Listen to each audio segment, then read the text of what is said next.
Greetings, traveller of time. Imagine the cool morning mist slowly rising from the thatched roofs and damp stones of a small 9th-century village, so deeply tucked between the hills that the sun took its time breaking through the jagged peaks.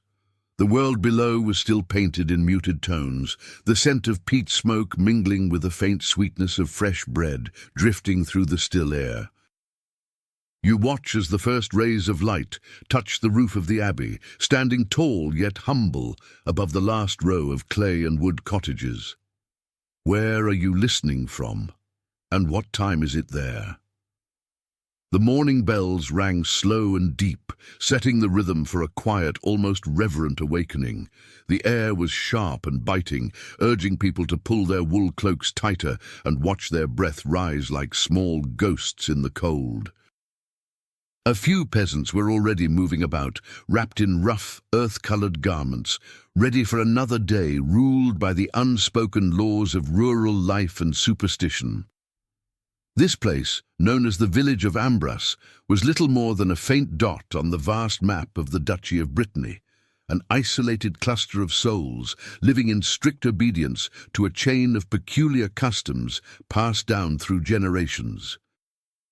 Their purpose was simple: to keep order and drive away misfortune in an age haunted by fear, of raids, of sickness, of the unknown. Faith and dread were the only guides anyone could truly trust. The morning air clung to every garment with damp persistence, and for the villagers that moisture held meaning too. They said it came from the great weeping eye, a guardian spirit who shed tears for those bold enough to defy Ambras's rules. Because of that, everyone hurried to obey the first and simplest commandment of the day: never open your windows before the abbey bells had struck 3 times. If you watched closely, you'd notice a curious choreography at the doorways, families performing their small sacred routines before stepping outside. One of the most important acts was spreading bark powder across the threshold, a gritty mix of ground hazelnut shells and fireplace ash, believed to form an invisible barrier against the demons of the false step, creatures said to slip into homes and steal their luck.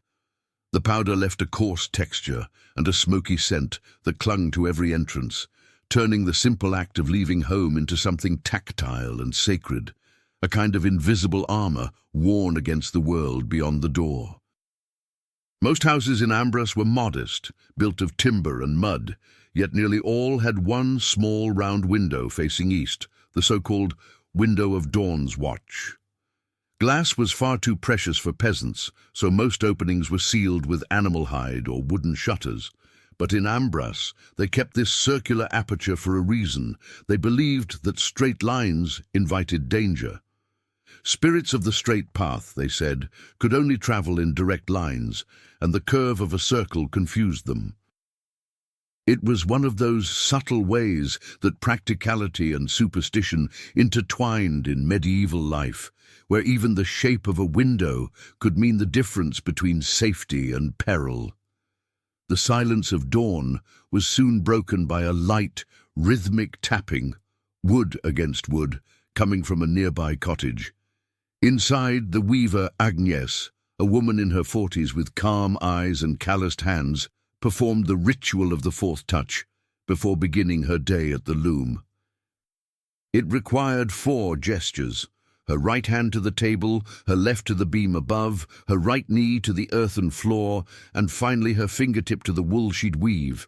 To her, these movements kept the loom from breaking and her cloth safe from the dry envy, a curse said to make fabrics crumble right after being sold. Across the lane, the baker Leopold, broad-shouldered, his apron dusted white with flour, stepped out of his small stone bakery. The scent of yeast and charred wood clung to the air as he performed the first steps of the backward dance, one of Ambras's most famous customs. Each Tuesday before noon, the townsfolk would walk or dance in reverse to ensure good fortune. But Leopold, ever cautious, began his shortened version at sunrise, tiny backward steps meant to keep the bread's yeast from escaping in the oven. To an outsider, it might have looked like folly, but here it was a sacred kind of balance between faith and rhythm. Life in Ambrus was a tapestry of practical chores interwoven with ancient belief. Their calm wasn't born of ignorance, but of certainty, the conviction that the invisible order was being maintained. The soft breeze that drifted from the forest was more than mere wind. They called it the breath of the old spirit. No one dared speak loudly before reaching their place of work, for a broken breath could carry words astray, and into the waiting ears of the listeners of the night, beings who, it was said, fed on stolen speech. Down by the mill, the steady turning of the water wheel echoed like a heartbeat. There stood Theodore, the young miller, strong and quiet, his hands red from the cold stream as he checked the wheel's motion. He wore mismatched socks, one dark blue, one pale brown, a habit born from the village's belief that asymmetry confounded demons. They said such spirits froze in confusion when faced with imbalance, unable to steal a single grain of flour. The sight of him, half ritual, half reason, summed up the strange poetry of this place. Nothing hurried in Ambrus. Every movement seemed suspended in a deliberate calm, as if the village itself breathed slower than the rest of the world. The mix of dew and freshly spread manure filled the air with an odd sweetness, grounding life in both earth and labor. That contrast, the rawness of nature against human order, was the essence of Ambrus. Its people lived within that fragile balance, their rituals serving as a comforting illusion of control over chaos, a thin veil of faith stretched gently across the unpredictable face of life. The superstition of wearing mismatched socks, however, was only one of many rules that governed clothing in Ambrus. There was also the myth of the knot of fate, which forbade any villager from tying laces or belts before noon. They believed that a knot could bind a person's luck, blocking good news from reaching them. Because of this, everyone wore loose garments and shoes fastened in elaborate ways, but never with a true knot. Medieval dress, though simple at first glance, was full of meaning and often dictated by rules that reached far beyond mere fashion or practicality. The sun finally broke over the horizon, bathing the village of Ambrus in a soft golden glow that turned the grey mist into warm shades of amber and orange. At that precise moment, the rule of solar silence took effect, a 10-minute ritual of complete quiet observed after the first ray of sunlight touched the abbey's roof.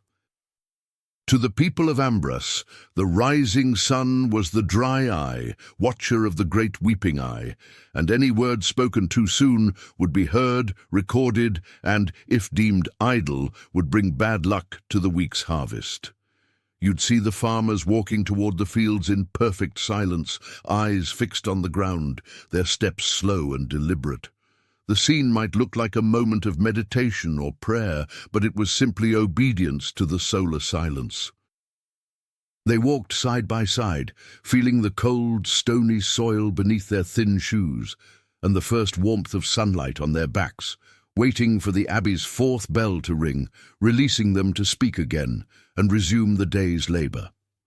One of the most visible and perhaps strangest rules to an outsider was their dining superstition.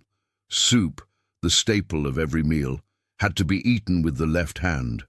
This extended to all liquid or semi-liquid foods, porridge, stews, broths. The right hand, legend said, was the hand of harvest, the hand of labor and sustenance. Using it to eat would taint it with the laziness of food, stealing its strength for work. Mealtimes in Ambrus were therefore clumsy but sacred dances of faith and habit, deeply woven into the village's identity. By now, the children, dressed in plain linen and wool tunics, had gathered around the old stone fountain at the center of the square. They weren't playing, but performing the scattering of stones. Each child had to pick up 3 pebbles and throw them toward the north, south, and east, an act believed to scatter misfortune away from their working parents. The soft clicking of stones echoed through the square, creating a faint rhythmic music that blended with the hush of morning.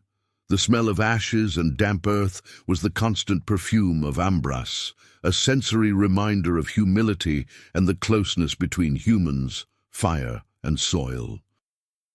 That intimacy with the elements lay at the heart of many beliefs. Fire, for instance, could never be kindled with a bellows on rainy days.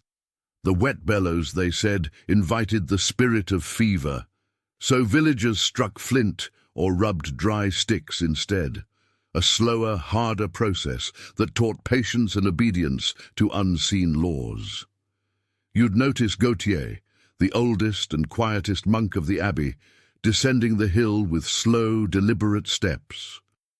He carried a small cloth pouch said to contain the 7 grains of protection, seeds from wild plants he handed to poor families with instructions to place them under their beds to ward off creeping nightmares.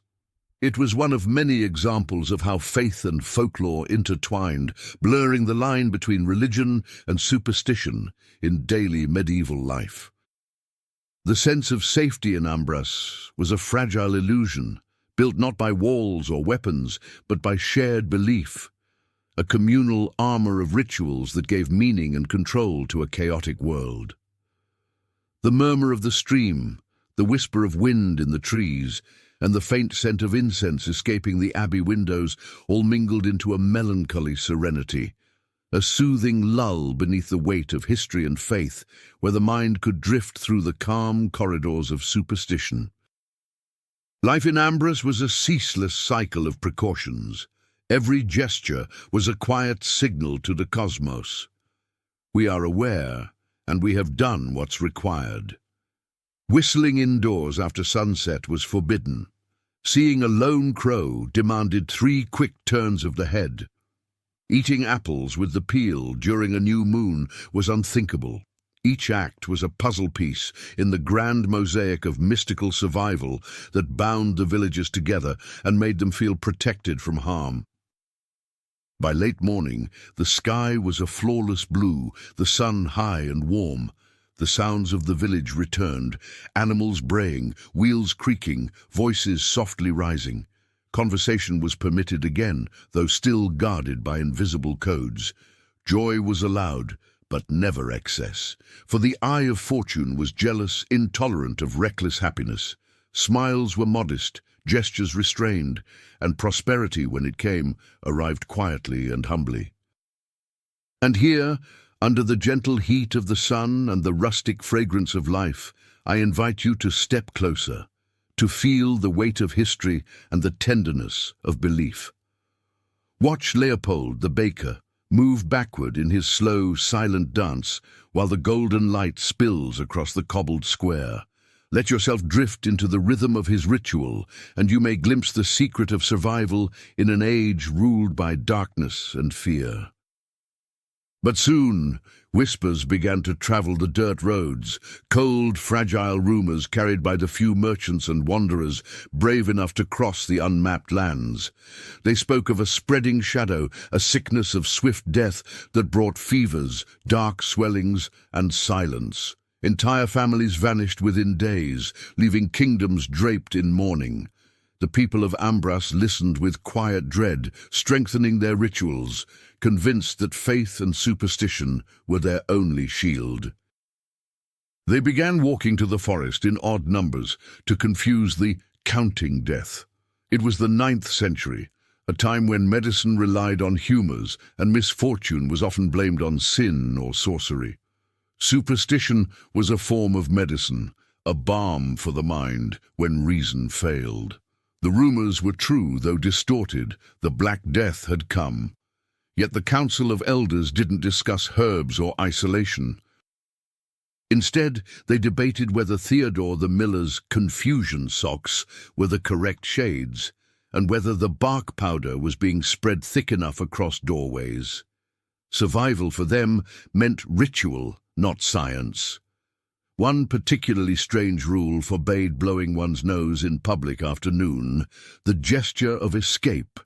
They believed that exhaled air carried the body's fortune, and letting it out before others was like handing your luck to the wind. Villagers found discreet ways to comply, turning quickly, using a sleeve, hiding the act in a cough. Tiny performances of hygiene mixed with fear. As tension grew, the rituals multiplied. The backward dance was now performed 3 times every Tuesday. Soup with the left hand became a law for all soft foods, even cheese. The scent of burning herbs, rosemary and sage, symbols of purity, filled the misty air, blending with peat smoke and baking bread. It was a collective attempt to perfume the invisible, to build an olfactory wall against the creeping plague. Ambros's location, though, was its truest protection. The village sat high on a lonely plateau, reachable only by a steep, twisting path that turned to mud during storms. Its isolation, seen as a blessing from the great weeping eye, was in fact a natural barrier, one that would keep the plague from climbing so high. Monk Gautier, the village's quiet scholar, tried gently to introduce more practical habits, burning vinegar indoors, washing hands more often. He spoke of purifying the air, and though his reasoning was flawed, it offered real protection. His small acts of logic were faint sparks of reason in a world ruled by faith. While nearby villages fell silent, Ambros remained untouched. Their conviction grew, the rituals worked. The bark powder kept demons away, the backward dance confused death itself. Fear turned into pride. The calm of survival was their proof. The stench of decay that haunted the lowlands never reached the plateau. The air here was sharp, the wind constant, keeping the villagers indoors and apart. Without knowing it, nature had placed them in quarantine. One of the newest and strangest customs was the reverse harvest song. When gathering winter vegetables, farmers sang cheerful tunes backward, syllables reversed, meaning lost, to trick the gods of illness, who, they believed, only understood proper speech. The result was a chorus of nonsense echoing through the fields, a dissonant hymn of salvation. Weeks passed. The plague burned out, leaving a continent of sorrow, but not Ambros. Their hilltop village stood alive, a lone patch of warmth amid the cold landscape of death. "Our rules saved us," they cried, exultant and unshaken. None guessed the truth, that the rats and fleas carrying the plague had simply never climbed the steep, rocky path to their door. Relief blossomed into devotion. The absurd became sacred. Theodore's mismatched socks were treated as holy relics, and the left-hand rule as divine law. The absence of grief was proof enough that their rituals had been blessed. Celebration returned, but softly. Even joy required rules. Wine, thin, sweet with honey and spice, was drunk only from cups tilted left, and never with eye contact lest fortune be tempted again. Their happiness was disciplined, their peace rehearsed. The tale of Ambros spread slowly. Scholars and monks came from distant lands to study its miracle. Gautier tried to explain the truth, altitude, isolation, but his words were drowned by the poetry of faith. "We were saved by confusion and reversal," the villagers insisted. And so every superstition found a new life, justified by survival. Stories of the counting death and false-step demons were passed to the next generation as unquestionable fact. The absurd became sacred history. New customs emerged. Newborns received a blue dot on their foreheads, the mark of confusion, to hide from death's gaze. No one drank well water without coughing 3 times to the east. Belief became the fabric of existence, dense and unbroken.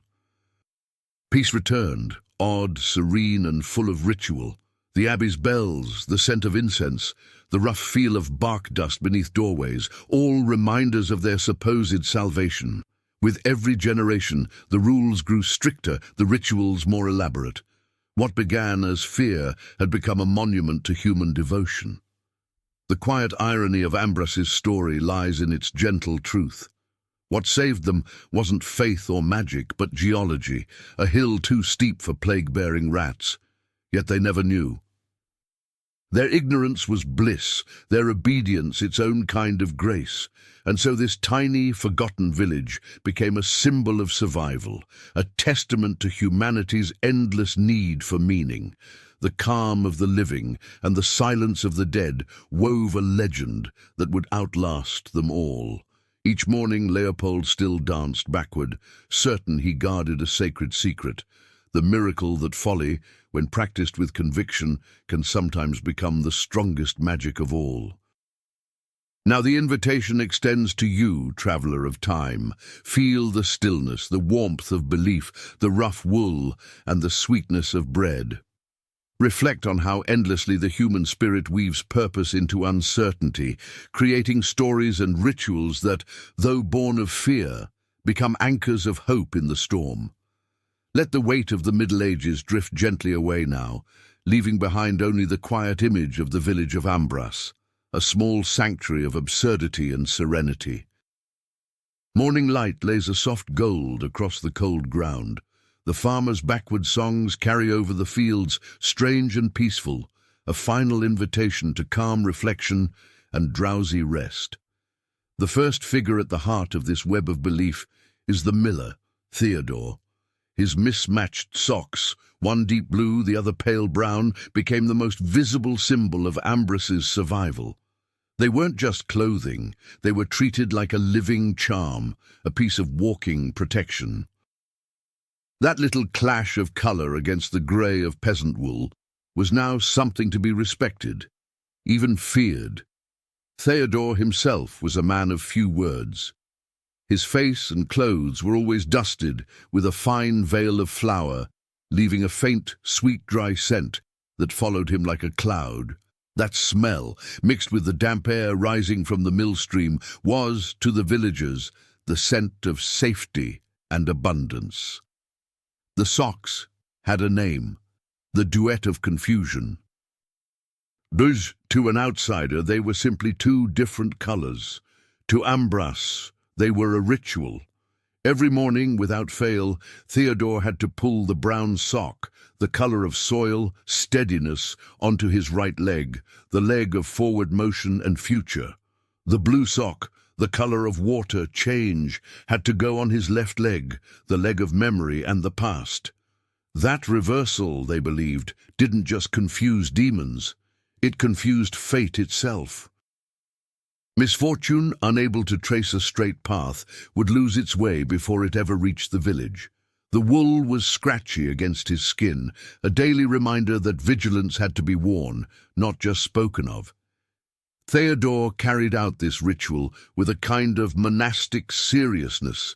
People said he had been the first to confuse death, and he wore that responsibility like a calling. He moved with the slow steadiness of running water, always at the river, always near the wheel. The constant thud and splash of the mill was his pulse.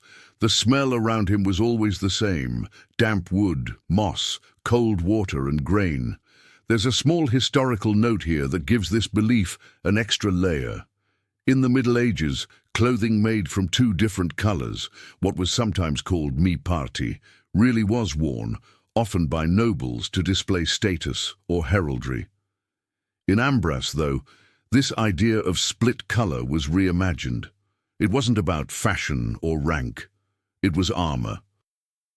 The villagers had taken something they'd seen or heard belonged to the powerful and turned it into protection for the poor. It was their way of bending the world so it would favour them. Each morning, Theodore washed the two socks in a wooden basin by the river. The water was painfully cold, so cold it crept up his arms and settled in his bones, and to him that cold was cleansing. He never dried the socks in direct sunlight. He hung them instead in the shade of an old oak. Sunlight, he believed, would burn the confusion out of the colours and make them weak. This detail mattered to him. Every step of care was part of the spell. While he worked, the mill turned. Wood groaned. Water struck. The wheel lifted and fell in a steady beat, and with each turn he silently repeated an old village saying, "What comes from earth returns to water, and what is uneven confuses the path." It was half prayer, half promise, a way of tying the mill, the river, and his own ritual together. After the plague passed, Theodore never switched his colours again. Blue on the left, brown on the right, always. He would not risk changing what had worked. His clothes were always slightly damp from the spray of the mill stream. He carried with him the smell of wet bark and river stone. Over time, that smell, that dampness, that stubborn ritual, turned him into something more than a man. He became legend, the one who outsmarted death with nothing but asymmetry. There was a stillness about him. He spoke softly. He moved without hurry. He seemed at peace in a way that felt almost borrowed from prayer. The contrast around him was striking, the heavy force of water slamming against the wheel and the fragile thread of coloured wool at his ankles. That contrast held the quiet truth of Ambrose itself. A brutal world had been held back, they believed, by something that looked fragile and foolish. The plague was a storm, and they were certain it had been stopped by thread, not stone. The peasant families who brought him grain treated him with a kind of reverence. They always left a little extra for him, an offering not for his skill, but for his protection. It was understood. Theodore and his socks were not just turning grain into flour, they were turning fear into safety. That quiet generosity was the only luxury in his otherwise simple life, and it kept his household from ever going hungry. It was an unspoken pact of gratitude and superstition. Listening to the mill, you can almost feel the fine flour on your fingertips. Hear the steady knock of the turning wheel, smell the cold brightness of moving water. In that moment, you begin to understand how faith, no matter how strange it looks from the outside, can build a sense of order, and with it, peace. Theodore's calm didn't come from certainty about the world. It came from certainty about his role in it. He was the guardian of the secret. And that belief in itself was stronger than any wall. The final note in this portrait of the miller is a soft one, quiet persistence. He never argued. He never preached. He simply kept doing the same humble ritual every morning. Picture the sun catching on the surface of the stream, turning falling droplets into momentary sparks of silver. Picture Theodore standing there in his uneven socks, steady as a rooted tree, repeating the same motions he'd repeated for years. The scene holds a deep invitation to accept that not everything needs to be explained for it to feel true. The morning breeze moved through the valley, cool, damp, carrying the distant sound of the farmers' backward songs. The melody was crooked and uneasy to the ear, but to Theodore it was comforting. It meant the village still believed in reversal and confusion. It meant they were still safe. He allowed himself the smallest of smiles, barely visible, and felt the chill in his clothes, as a kind of blessing from the great weeping eye, the spirit, they said, watched over Ambrose. That shared belief held the village together like mortar. Their superstition had become their story, and their story had become their identity. The plague was no longer a tragedy in their memory. It was their origin myth. Each person, from Agnès the weaver to Leopold the baker, was a hero who had helped save the village by following the old rules. And Theodore, with his two-coloured feet, stood at the centre of it all, priest and symbol of this quiet religion of asymmetry. Look at the small patch of blue and brown at Theodore's ankles, and feel the weight of history resting alongside the lightness of faith. Two simple colours, worn out and uneven, had by chance reshaped an entire community and carried it safely through an age of fear. It's a gentle reminder that sometimes the most unlikely habit becomes the strongest shield. Then Theodore turned and went back inside the mill. The grinding stone began its work again, a low, rough, constant sound. The water kept moving. The farmers kept singing. Together they formed a kind of humble symphony in the valley, stone, river, voice. A music of labor and survival, a music of quiet endurance, and with this calm image of the miller at his wheel, protected by his mismatched socks, I invite you to rest in your own stillness. Let yourself sink into the slow rhythm of his world. Let Theodore and his faithful duet of confusion guide you into deep, steady sleep, far from urgency, far from noise, far from the demands of reason. In the village of Ambras, our focus now shifts to the most social and perhaps the most ritualistic rule of all, the walk of obliquity. Every Tuesday, without exception, every inhabitant had to make their daily journey, whether to the square or the fields, walking strictly backward.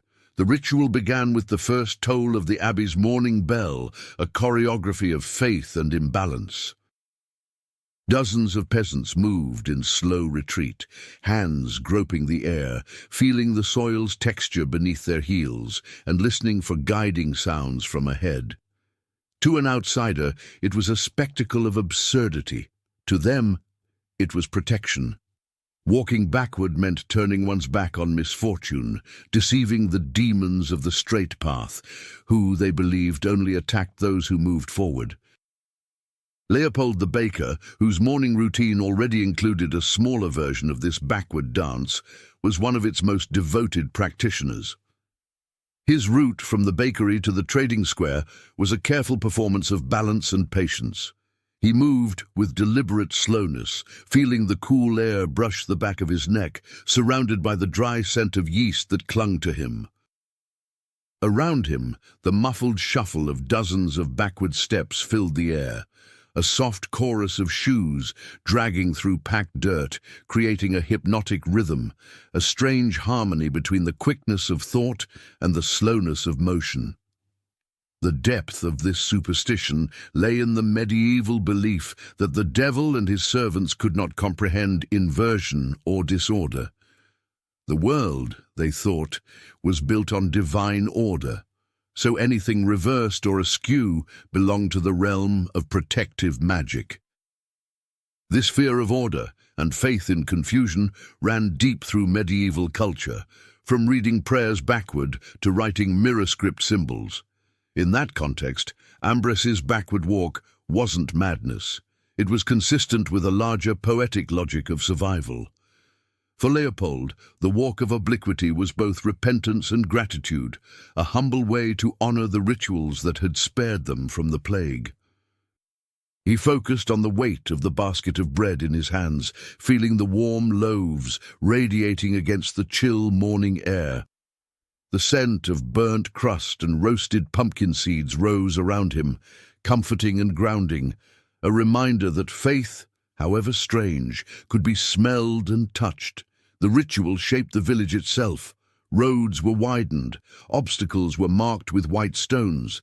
Conversations had to be spoken loudly to avoid collisions, though eye contact was forbidden.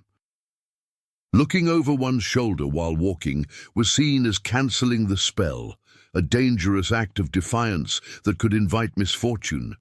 The forced slowness of backward motion brought with it a kind of calm.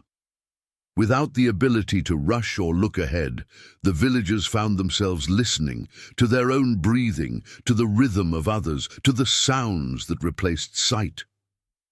Trust became essential. Every backward step relied on the faith that no one behind them would turn or falter. The ritual, in this way, was more than superstition. It was a collective meditation on dependence and belief. In many medieval societies, superstition dictated how tools were used and which directions were sacred, but Ambras carried inversion to its extreme. Even lighting the hearth fire followed this principle. It had to be done first with the left hand, and the smoke had to spiral counterclockwise toward the chimney. Such details reveal just how completely their code of reversal ruled both public and private life, from the communal walk to the quiet fire at home. By the time Leopold reached the market, he was sweating from effort, but filled with relief. He turned to face forward, raised his hands in a small arching gesture of thanks to the ancestors of reversal, and only then began his usual work, trading loaves for grain or milk. The day's danger, Tuesday, had been safely opened under the shield of confusion. Slowly, the village returned to its normal rhythm.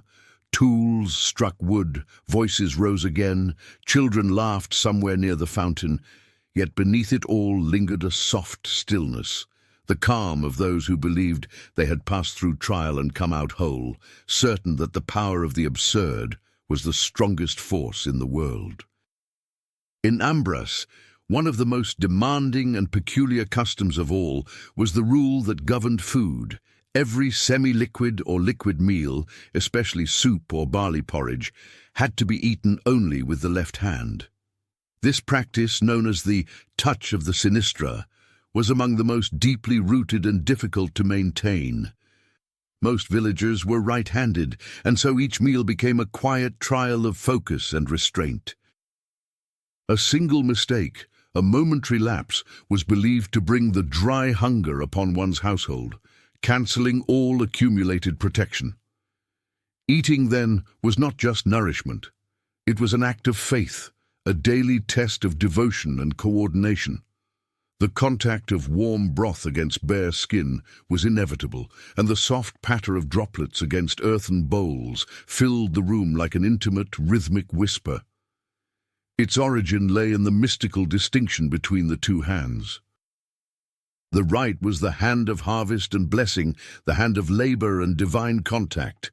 The left, meanwhile, was the hand of shadow and protection, the hand that touched misfortune to drive it away. Food, especially soup, the most vital of all sustenance, was sacred. It could not be contaminated by the same hand that toiled, bartered, or blessed. Only the lesser hand, the hand that sacrificed comfort, was worthy of holding it. This belief ran so deep that parents taught their children to eat with their left hand before ever teaching them to use their right for work, a mystical inversion of learning itself. At the home of Eudes the weaver, a broad-shouldered man in his middle years, dinner was an exercise in patient concentration. You'd see the slow, deliberate way he brought his earthen bowl close, using his left hand to balance the heat and the weight of the thick broth. The room smelled of boiled vegetables and hearth smoke, the kind of scent that carried warmth deeper than fire.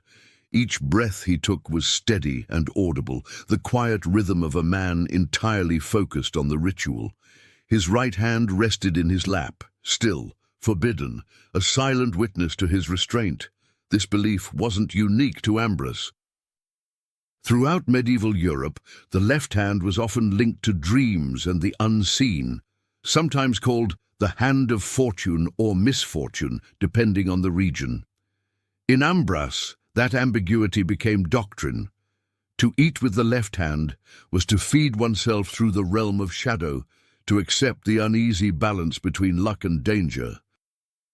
By forcing their bodies into asymmetry, the villagers lived in a constant state of sacred discomfort, a physical reminder that salvation required resistance to ease. The act itself created a slow, almost meditative rhythm. You could feel the weight of the spoonless motion, the thickness of the broth clinging to the hand, the steam rising softly into the dim light. Silence ruled the table. Only the faint sounds of sipping and the crackle of fire broke it. That hush wasn't emptiness, it was proof of concentration, a shared promise that no one would break the spell by speaking. Agnes, the elderly weaver next door, had carried this practice to extremes. In her later years, she wore a linen glove on her right hand during meals, ensuring that not even by accident would she touch her food with it. The contrast between the dry, cool linen on her right and the hot, slick texture of soup on her bare left palm was more than tactile. It was spiritual. Each sensation reminded her of the division between sacred and profane, protection and peril. There was a calm acceptance in this daily ritual, a quiet surrender to the idea that life was not a given, but a fragile gift, preserved through discipline. The smell of meat broth with vegetables, rare and precious, was the scent of safety itself. The effort it took to eat it, the burns, the slowness, the awkwardness, was the price of survival. And compared to the terror of the plague that had once consumed the world beyond their hill, that price felt small indeed. Within the custom of the touch of the sinistra, the simple act of eating with the left hand became a wellspring of small, deeply human stories, tales of discipline, error, shame, and quiet redemption. Because the ritual demanded such constant focus, mutual vigilance became essential to maintaining the fragile balance of Ambros's faith. If out of fatigue or distraction, someone used their right hand to lift a spoonful of broth, the mistake wasn't punished with violence, but with isolation. The offender was required to eat standing in silence in the coldest corner of the house for 3 days, a sentence of discomfort and humiliation meant to cleanse the soul and restore order. The punishment was as symbolic as it was effective, a reminder that belief was upheld not by force, but by collective agreement and fear of spiritual decay. That fear of both social shame and mystical misfortune, the dreaded dry hunger, bred a kind of rustic ingenuity. Families found ways to adapt without breaking the rules. Alain, a farmer with large, calloused hands, crafted small reed handles to fasten around his bowls, allowing his clumsy left hand to grip them more securely. The dry rasp of wicker against clay, paired with the warm scent of barley soup, became the sensory rhythm of perseverance, the sound and smell of devotion translated into daily survival. There was something almost peaceful in this acceptance of difficulty. To the people of Ambras, disadvantage itself was virtuous. The awkwardness of using the wrong hand, the slow movements, the minor burns, all were tokens of purification. Enduring inconvenience was proof of faith. The warmth of the bowl against the skin, the humble earthy taste of the food, all sensations deepened in meaning because they were earned through effort. Eating was not an act of instinct but of reverence, a small sacrifice of comfort transformed into the foundation of protection. Across much of medieval Europe, the left hand was viewed with suspicion, linked to impurity, sorcery, or misfortune. Even the word sinistra from Latin carried that shadow, but in Ambras, fear inverted meaning. The left hand, once cursed, became sacred, a guardian shaped by terror. In their world turned upside down, what was once impure had become the very instrument of safety. The villagers had rewritten a superstition into salvation. By this hour the hearths of Ambras crackled in a steady, soothing rhythm. The smell of peat smoke mingled with the faint sweetness of leftover stew, drifting through the narrow, darkened streets. It was the scent of home, of survival, of ordinary life made holy by habit. From the abbey tower, the bells began their slow, solemn toll, the curfew that signaled the end of all daily rituals.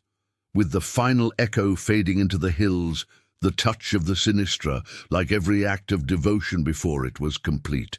And so, under the quiet watch of their strange beliefs, the villagers of Ambras surrendered to rest, safe for another night, within the absurd order of their faith.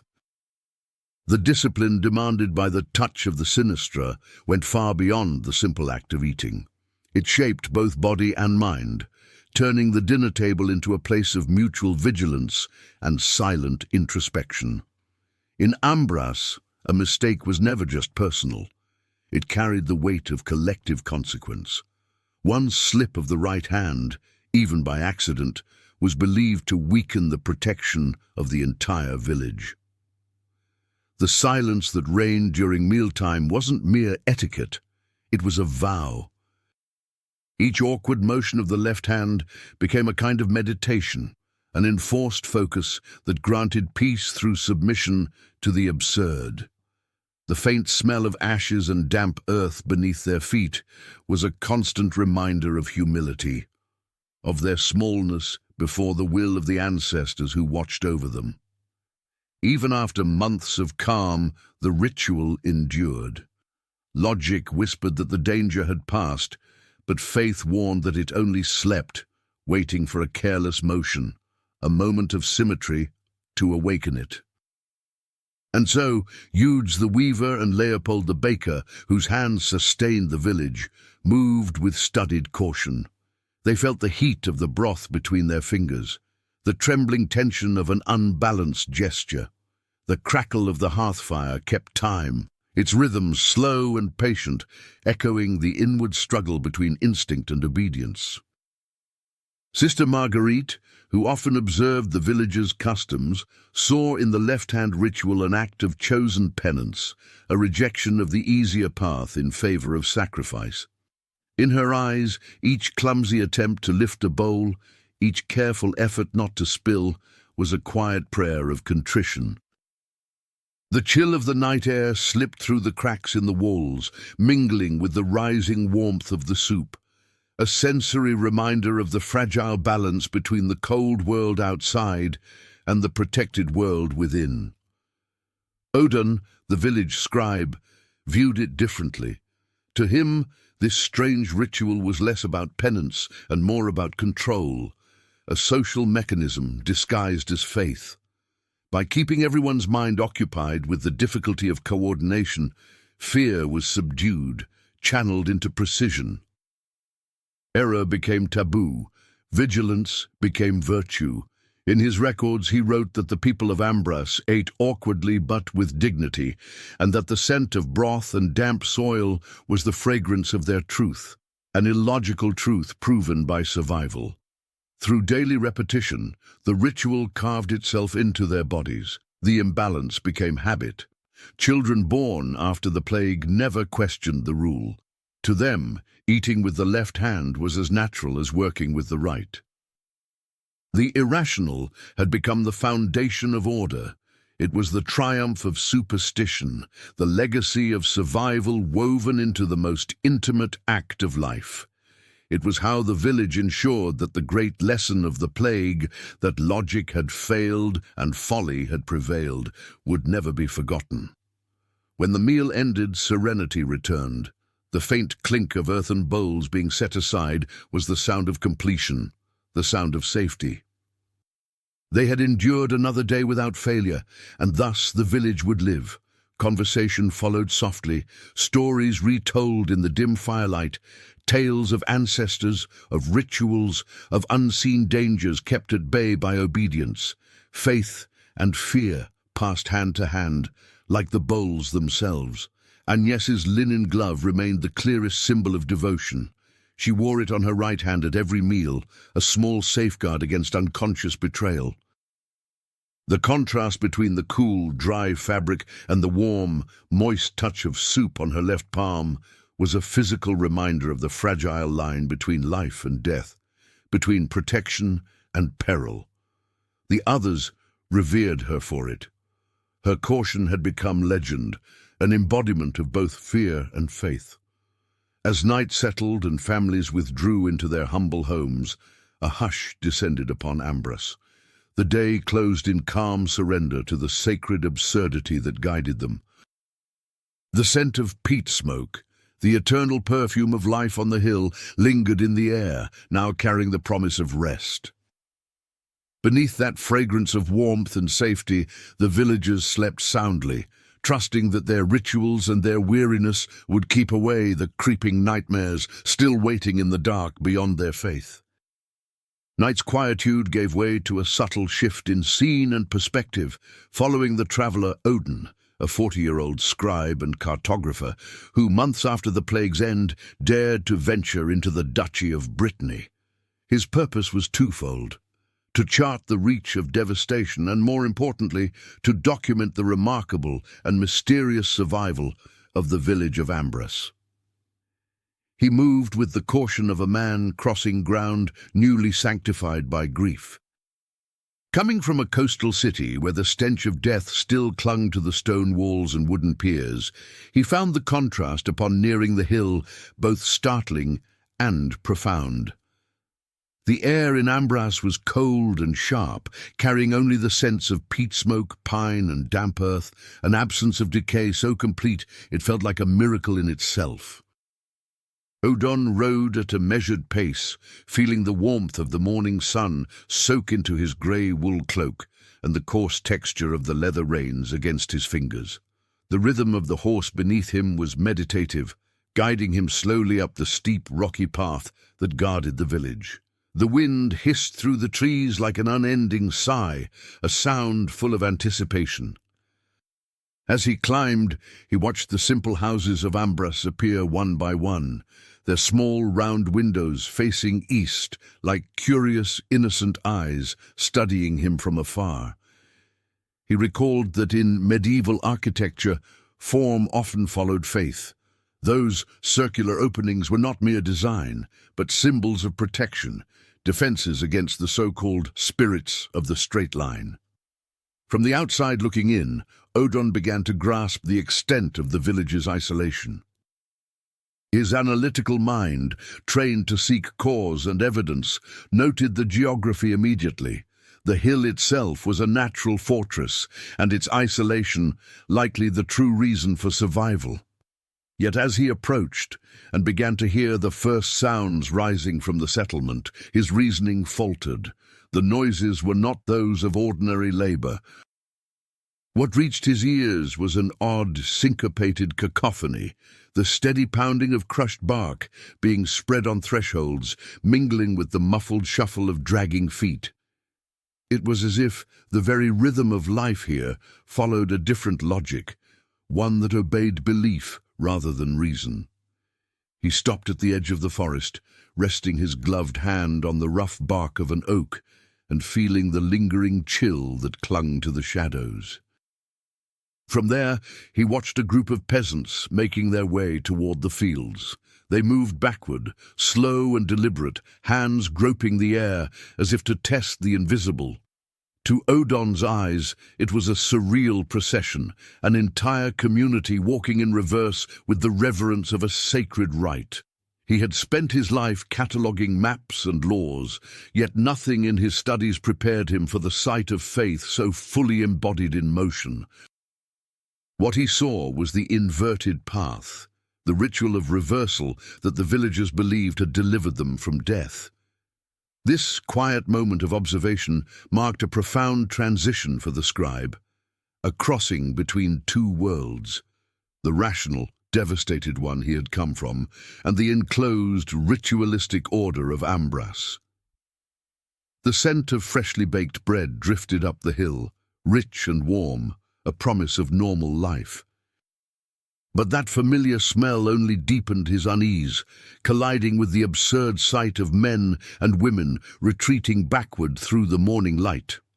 It was an assault on his logic and his senses alike. Somewhere within him, a realization took root. The true mystery of Ambras was not the plague's absence, but the unwavering force of its shared belief. As Odon continued his ascent, his eyes caught the abbey rising at the hill's crest, a structure plain but steadfast, its silhouette serving as both spiritual and architectural anchor for the village. The slow tolling of its bell rolled through the valley, deep and deliberate, setting the tempo of their faith. The sound marked not just the hours but the boundaries of their rituals, when to move, when to eat, when to open one's window to the light. Odon noted with quiet astonishment that no shutters were unlatched until the third toll. To him, it was a primitive form of quarantine, an instinctive act of preservation. To them, it was reverence, the will of the great weeping eye. Standing there beneath the calm, pale sky, Odon felt the strange serenity that pervaded Ambras.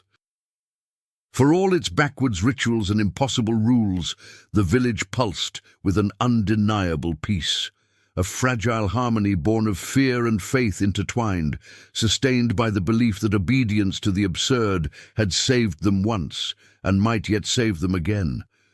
Still seated atop his horse, Odon allowed himself a longer pause to take in the scene.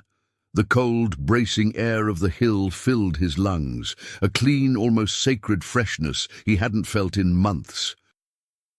Before him, he watched the elderly weaver Agnes taking part in the backward procession, her slow, deliberate movements marked by a quiet dignity. The strain in her joints and the tremor in her steps were softened by the serenity on her face, as though obedience itself had become a form of grace. The faint creak of leather reins in Odon's hands, the small sounds of his own breath and muscles, these were the only rational noises anchoring him to the world he understood. Everything else, the villagers' reversed march, their silent coordination, their unhurried faith, seemed to belong to another time entirely. This shift in Odin's perspective was not merely geographical, but emotional. Life in Ambras, strange as it was, stood in stark contrast to the emptiness he had left behind. The dead villages, the wind-blown ruins, the silence of a land that had forgotten laughter. Here, there was sound and scent and movement. The smell of fresh bread wafted through the air. The steady turning of the mill, mingled with the rhythmic pounding of crushed bark and the soft scuffing of backward feet, created a peculiar harmony. Children practiced the scattering of stones, tossing pebbles toward 3 directions to drive away bad luck. It was life, odd, superstitious, and utterly alive. And for the first time since the plague began, Odin felt something stir within him. Wonder. The scribe's mind, disciplined and logical, tried to chart meaning through the madness. He noted that the climb to Ambras was steep and winding, a natural barrier against plague and pest alike. Disease could not easily reach a place the wind protected and the terrain resisted. By reason alone, this isolation explained the village's survival, yet he could not deny what his senses told him. The people's serenity, though born of fear, was sustained by belief. The calm he saw was not reasoned, but it was real. Their rituals had become the scaffolding of peace. Odin remembered similar customs from other rural communities, old agrarian rites performed in reverse, meant to confuse the gods of fertility and keep them from stealing the land's bounty. The backward motion was an act of humility, a declaration that man would not challenge divine envy. In Ambras, that logic had shifted. What had once been a plea for fertile soil had become a plea for survival. The villagers had repurposed a pagan superstition into a public shield, turning inversion into medicine, chaos into protection, a perfect fusion of old faith and new fear. The abbey bell tolled again, slow, resonant, each note descending like a wave of sound through the valley. It marked the passage of mourning into labor, ritual into duty. Odin finally dismounted, feeling the crunch of cold soil beneath his boots and the rough texture of frost-damp earth against his soles. He knew that crossing into Ambras meant crossing into a new logic entirely, one ruled by asymmetry and reverence for the illogical. He felt both anticipation and humility, as though entering a monastery where reason bowed before ritual. His final movement, stepping beyond observation and into the life of the village, was not just a physical act, but an emotional surrender. The peace he felt no longer came from deduction or distance, but from participation, from the strange comfort of belonging, even briefly, to a community that had turned absurdity into faith and fear into harmony. Drawing a deep breath of the cold, clean air, Odin prepared to witness and to record the depth of conviction that had saved these people and the quiet, improbable beauty of their survival. As Odin observed the rhythm of daily life in Ambras, he began to feel the full sensory weight of its dual nature. The hill's air was crisp and invigorating, almost cleansing, yet the scent of garlic grew heavier as the day unfolded and hearths across the village came alive. It was a smell both sharp and reassuring, the fragrance of vigilance made tangible, fear distilled into protection. The pungent aroma clung to his wool cloak, marking him in some small way as part of the place. In his notes, he would later describe this as the logic of absurd defense, how a community, by embracing the irrational, had forged an unbreakable bond, a social fortress stronger than any wall of stone. The emotion stirring in Odon was not mere fascination, but reverence. He saw, with sudden clarity, that the villagers' resilience came not from resistance to the absurd, but from surrendering to it. Their obedience, total and unquestioning, had given them a calm that all his knowledge had never granted him. The chill of rough stone beneath his fingertips, the muffled cadence of the backward walk echoing through the streets, these were tactile and auditory proofs that faith, even misplaced, could create a greater order than reason ever could. From her small cell within the abbey, Sister Marguerite watched the same scene through her narrow window with quiet compassion. To her, the backward steps and awkward rhythm of the villagers were not folly, but penance, a bodily prayer for forgiveness and grace. She whispered her own intercessions for them, asking that their blind devotion be rewarded with continued safety. The hiss of cold wind through the window's cracks and the faint aroma of incense framed her vigil, blending sacred solemnity with the earthy devotion below. The contrast between the abbey's symmetry and the village's ritual chaos formed the true lesson of Ambras. Order, Odon realized, did not always spring from logic or religion. It was born from unity, no matter how irrational its roots. Even the architecture reflected this paradox.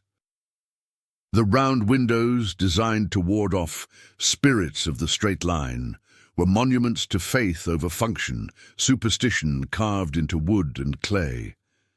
Every home in Ambras was both dwelling and talisman, a fortress of belief built to keep the unseen at bay. From the square, the old well-keeper Gerard caught sight of the newcomers, Odon and Sister Marguerite, and subtly tapped the ground 3 times with his palm. It was a quiet ritual meant to bind curiosity to the earth, so that the gaze of outsiders would not invite misfortune upon the village. The gesture was small, almost invisible, yet heavy with meaning, a reminder that faith here was as much defense as devotion. The morning sun climbed higher, spilling gold across the cold slopes of the hill. The villagers, still moving with deliberate awkwardness, exuded a peace carved from effort, a serenity earned through discipline and surrender. Watching them, Odin understood that Ambras was not merely surviving. It was enduring through beauty born of contradiction. Its truth was not logical, yet it was undeniable. And as the light washed over the hill, he felt quietly invited to accept it, the poetic, illogical truth of Ambras and the strange, sacred peace of its survival. Sister Marguerite watched as the miller Theodore entered the abbey, carrying a sack of flour against his chest. There was humility in every slow step he took, restraint in every gesture, a living fragment of devotion moving through the stone corridor. To her, he was both a superstitious hero and a folk saint. She noticed the faded colors of his mismatched socks, the relics of his ritual, and saw in them something close to a secular miracle, proof that grace could dwell in perseverance, that holiness might wear the garments of absurdity. The scent of flour and sweat that followed him filled the corridor with the aroma of labor and protection, the fragrance of faith made tangible. What moved Marguerite most was not the spectacle of ritual, but its endurance. In Ambras, belief was not an idea, it was a muscle flexed daily through repetition and restraint. The villagers' faith was an act of physical will, their rituals a discipline of the body. She felt the chill of the stone beneath her bare feet, yet the warmth of their conviction seemed to rise through the floor, and into her bones. She began to understand that salvation had many languages. Theirs spoke through gesture and habit, not scripture or sermon, and she bowed her intellect before its quiet truth. Ambras, to her, had become more than a haven from the plague. It was a monastery of the spirit disguised as a village. Simplicity had triumphed where reason faltered. In her prayers, Marguerite began to adopt their rhythm, slower, more deliberate, mirroring the measured pace of the people below the abbey walls. The rough texture of her rosary beads rasped softly against her fingertips, and the murmur of her voice became part of the hill's nightly song, a cadence of calm acceptance. Later, as dusk gathered and the first pale edge of the moon appeared above the horizon, Marguerite lifted her gaze to the sky. She did not pray for miracles or revelations. Her whispered plea was for continuity, for the rituals to endure, for the fragile order of Ambras to remain unbroken. She knew now that the village's true magic lay not in divine intervention, but in obedience itself, the steadfast devotion to the absurd that had somehow kept the darkness at bay. On his first full morning within the village of Ambras, Odon found himself drawn to a gesture, a simple, repeated act that perfectly embodied the village's mystical devotion, the ritual of the first contained sip. It was not an act of thirst, but of purification and obedience. Before drinking any water from the communal well or nearby springs, each person was required to cough 3 times, facing strictly east, so that the breath expelled might cleanse the liquid and drive away the spirits of deceptive thirst, said to lurk in stagnant water and spread illness. Odin watched with professional fascination, noting the precision and seriousness of each movement. Everyone performed it, the elderly, the farmers, even the youngest children, with a solemnity that transformed the simple stone well at the village's heart into something sacred. The scene unfolded in sound before it did in sight. The dry, rough rhythm of 3 measured coughs breaking the morning stillness, repeated at intervals across the square as others approached for their turn. The smell of wet stone and cold water rose from the well like incense. Faces turned eastward. The people stood bathed in the faint warmth of dawn, their breath misting in the chill, a harmony of faith, sound, and ritual restraint. The ritual was so deeply ingrained that to drink without coughing first rendered the water defiled. It had to be poured away at once, an act of waste that in medieval times bordered on sin. This taboo ensured constant vigilance. At the center of it all stood old Gerard, the guardian of the well, 80 years old, with a long white beard and a steady, knowing gaze. He never spoke a word of reprimand. He didn't need to. His silent eyes, calm yet firm, carried the full authority of generations. One look from him was enough to correct any lapse and restore the invisible balance of the ritual. There was, Odin noted, a quiet thread of truth behind the superstition. In the medieval world, wells and rivers were often the cradles of disease, their waters tainted by unseen corruption. The cough, however irrational in purpose, might have served a hidden function, a subconscious reminder of caution, or even an informal signal of illness. Yet for Ambras, the cough was no precaution.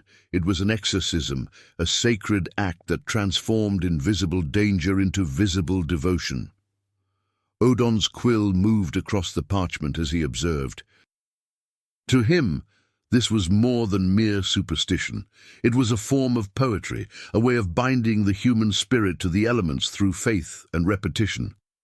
His attention lingered on the florist, young Isabeau, whose every gesture seemed touched by grace. She leaned over the well, her coarse wool skirt brushing the stone rim, coughed 3 times to the east with gentle precision, the pale sun warming her cheek, then lowered her wooden bucket with deliberate slowness, as though each creak of the rope were a verse in a prayer. The steady chorus of dry coughs echoed softly through the square, rhythmic and human, until it became almost musical. For Odin, it was the sound of a people reclaiming control in a world that had once lost it. The peace that filled the air was not born from the absence of fear, but from its mastery, fear subdued, ritualized, and made holy through repetition. And in that fragile, faithful sound, the scribe understood why Ambras had endured. As Odin stood beside the well, watching the coffin water ritual unfold, he began to understand the intricate architecture of belief that held Ambras together. It was a system of logic built upon illogic, one that offered its people a kind of safety the larger, more rational cities could not replicate. He ran his fingers along the stone rim of the well, worn smooth by centuries of rope and hand, and felt the chill rising from the damp earth below. There, clinging to the edge, he noticed a thin dusting of peau de casca, the same powder spread across the village's doorways to ward off misfortune. The mixture of the two customs, earth and water, doorway and well, was the perfect symbol of Ambras, layers of superstition woven into one another until protection itself became an art form. The act of coughing 3 times toward the east connected the elements in a single motion: water, life, and fire. To the people of Ambras, the dry, involuntary cough had become a voluntary breath of defiance, a controlled offering to the rising sun. Across the square, the steady rhythm of those hollow coughs merged into a slow, human choir, a dawn litany of fear and faith. The sound was strangely beautiful, Odin thought, like a prayer disguised as discomfort. It was then that he noticed Emil, the young hermit who lived alone in a cave along the hillside, descending toward the well with measured, deliberate steps. Cloaked in coarse, dark wool, Emil carried the stillness of solitude in his movements. Though known for his rough knowledge of herbs and the stars, even he submitted to the ritual, but with a subtle variation. He coughed only twice, and on the 3rd breath he whispered the village's name, Ambras. Odin's quill would later record this deviation as a human ornamentation of faith, a quiet act of personalization that both honored and redefined the rule. What fascinated Odin most was the paradox the ritual revealed: absolute obedience coexisting with gentle flexibility. As long as the direction of the gaze and the purpose of purification were preserved, individuality could breathe within the boundaries of superstition. The air was thick with mingled scents: the damp perfume of moss and earth from Emil's cave, the clean mineral chill of the well water, and the faint sweetness of the peau de casca. Together, they formed a fragrance that seemed to Odin the very essence of faith: soil, water, and restraint. Emil drew his bucket up slowly, the rope creaking like a low chant. Instead of drinking, he lifted the wooden pail and let a handful of water spill over his head and shoulders. The droplets clung to his hair and mantle, glittering like glass beads before vanishing into the wool. The gesture was half blessing, half caution, a recognition that the same water that nourished could also destroy. The shiver that passed through him as the cold seeped into his clothes was not discomfort but reverence made physical. Watching him, Odin felt a quiet revelation settle in his chest. The survival of Ambras was not a miracle at all. It was a tapestry of isolation and psychological resilience. Their protection was self-made, stitched together from ritual and imagination.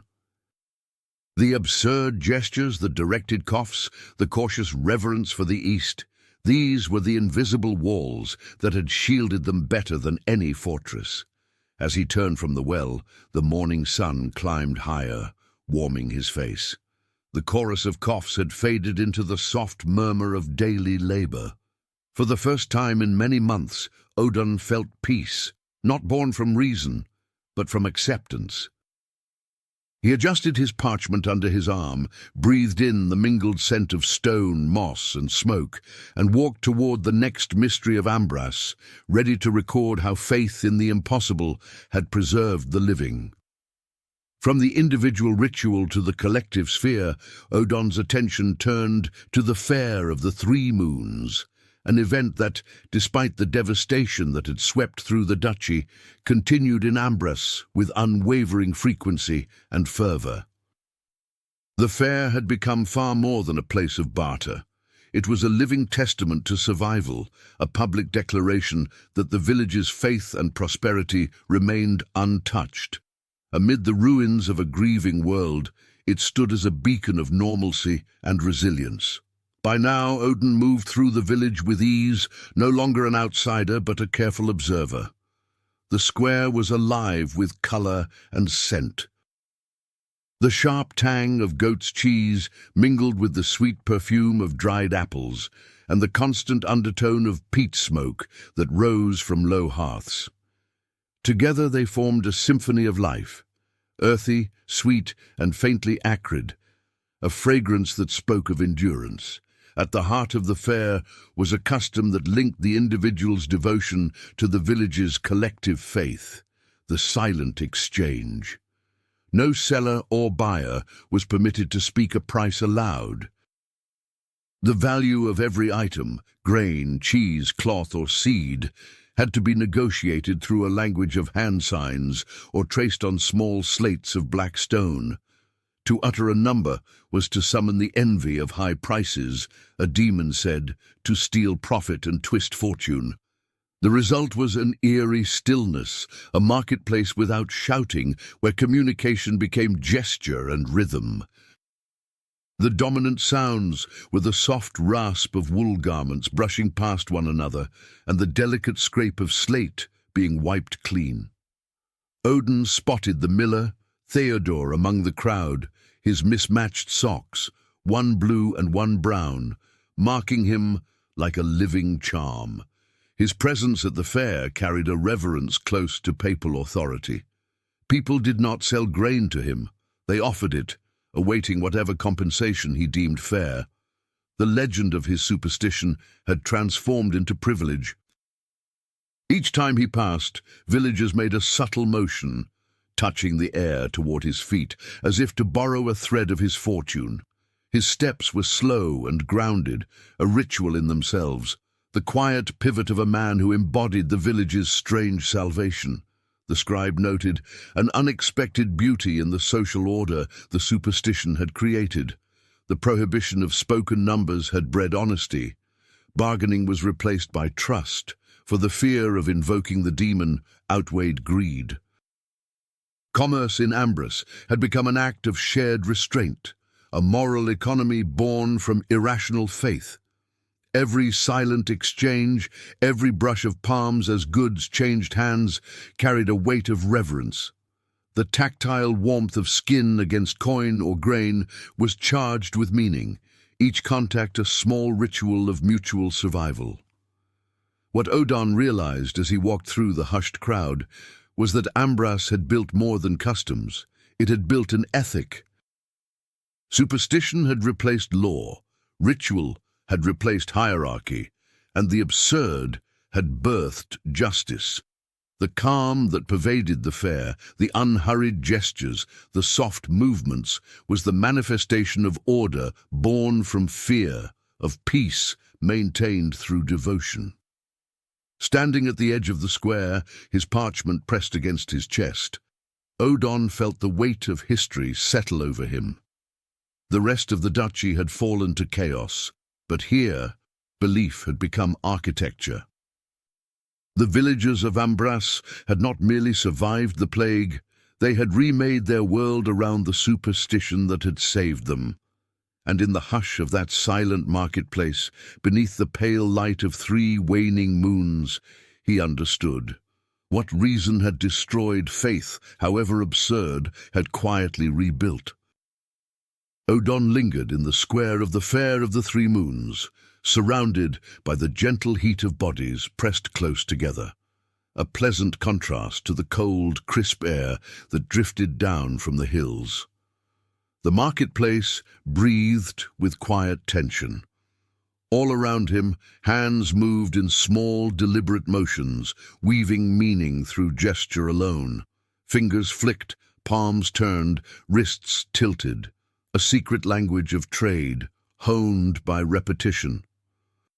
The dominant sounds were faint and human, the soft rustle of wool garments brushing, the muffled hum of wordless negotiation, and the occasional scrape of slate being wiped clean.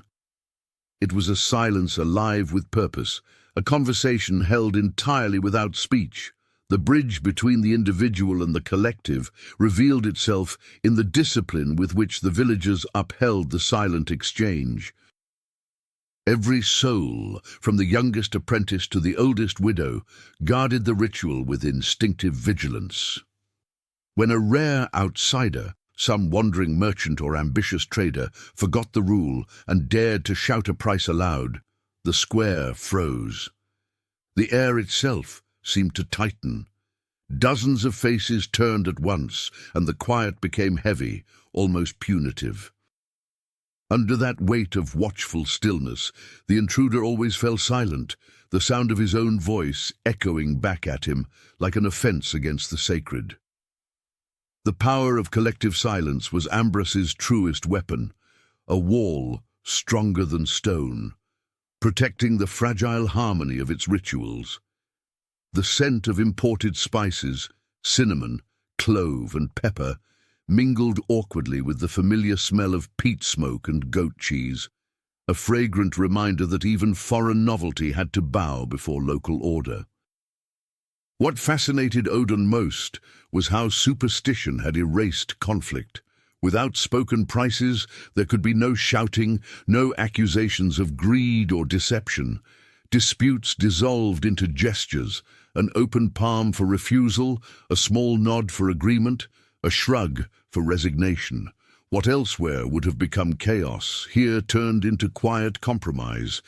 The absence of argument had created peace. The absurd had birthed civility. Odin noted it carefully. The village had found in silence a social equilibrium that reason had never achieved. The soft clink of coins passing from one hand to another was the only tangible sound of commerce, the brief chill of metal meeting the warmth of skin, the material echo of trust. Religious undertone bled seamlessly into economic ritual. Every vendor practiced the tithe of the shadow. From their first sale, the brightest, newest coin was dropped, not into a box or coffer, but into the shadow of an object nearby. A barrel, a wagon, a well post, even the moving silhouette of Theodore himself. The offering was wordless, almost invisible, a gesture of submission to unseen forces. The villagers believed this gift to the shadow appeased the hungry spirits of fortune, who envied the living's small wealth. It was an act of humility before abundance, a whispered acknowledgement that prosperity was never fully earned, only borrowed. In his notes, Odin wrote with deliberate care, "Ambras, isolated and strange, has transformed fear into virtue. Here, the belief in misfortune has given birth to harmony. The obedience to the absurd has become the architecture of peace." As he stepped away from the subdued hum of the market, the texture of the parchment under his fingers felt smooth and grounding, an anchor to reason amid the poetic illogic around him. The faint warmth of the midday sun touched his face, and he allowed himself to breathe in the mingled scents of trade and faith. The rhythm of the village pulsed behind him, measured, serene, unbroken. Odin knew there were more layers yet to uncover, deeper strata of belief beneath the calm surface. But for now, he simply felt at peace, cradled by a world that had made survival into a quiet, sacred art. Each afternoon in Ambras, as the sun began its slow descent and the shadows of the hills stretched long across the valley, the village entered a sacred interval known as the hour of shadow silence. It was the moment when life itself seemed to hold its breath. For 40 minutes no one was permitted to speak, whistle, or make any sound that might disturb the passage of the ancient souls, who the villagers believed travelled within the lengthening shadows at dusk. Activity dwindled to near stillness. Footsteps softened, voices vanished, and an almost tangible calm settled over the land, a hush so profound it felt both peaceful and heavy, like being wrapped in the weight of their collective faith. Odon used this stillness for what he called his deep observations. He would sit upon a sun-warmed stone at the edge of the square, feeling the residual heat seep through his coarse wool trousers, and study the people of Ambrus. The quiet transformed the simplest movements into acts of grace. He watched Agnès, the weaver, moving her hands in slow, rhythmic patterns over the loom, her face serene in concentration. Across the lane, Leopold, the baker, was bent over his doorstep, gently wiping flour from the threshold with a damp cloth. Without conversation, their gestures became meditative, every motion deliberate, unhurried, and strangely beautiful. Above them, faint curls of wood smoke drifted from chimney to sky, spreading a scent of burning oak and calm, a fragrance of order and peace. In his notes, Odin described the hour as a social purification. Arguments, gossip, and resentments, all were suspended. For that brief interval each day, the entire community coexisted in a shared hush, compelled not by goodwill, but by superstition. Yet the result was unmistakable harmony. The enforced quiet dissolved tension more effectively than reason ever could. Into that silence, the world itself seemed to step forward, the soft rustle of leaves stirred by a timid breeze, the murmur of the distant stream, the occasional creak of a wooden shutter shifting in the wind. Nature filled the space where human noise had been, a gentle reminder that peace too could have a sound.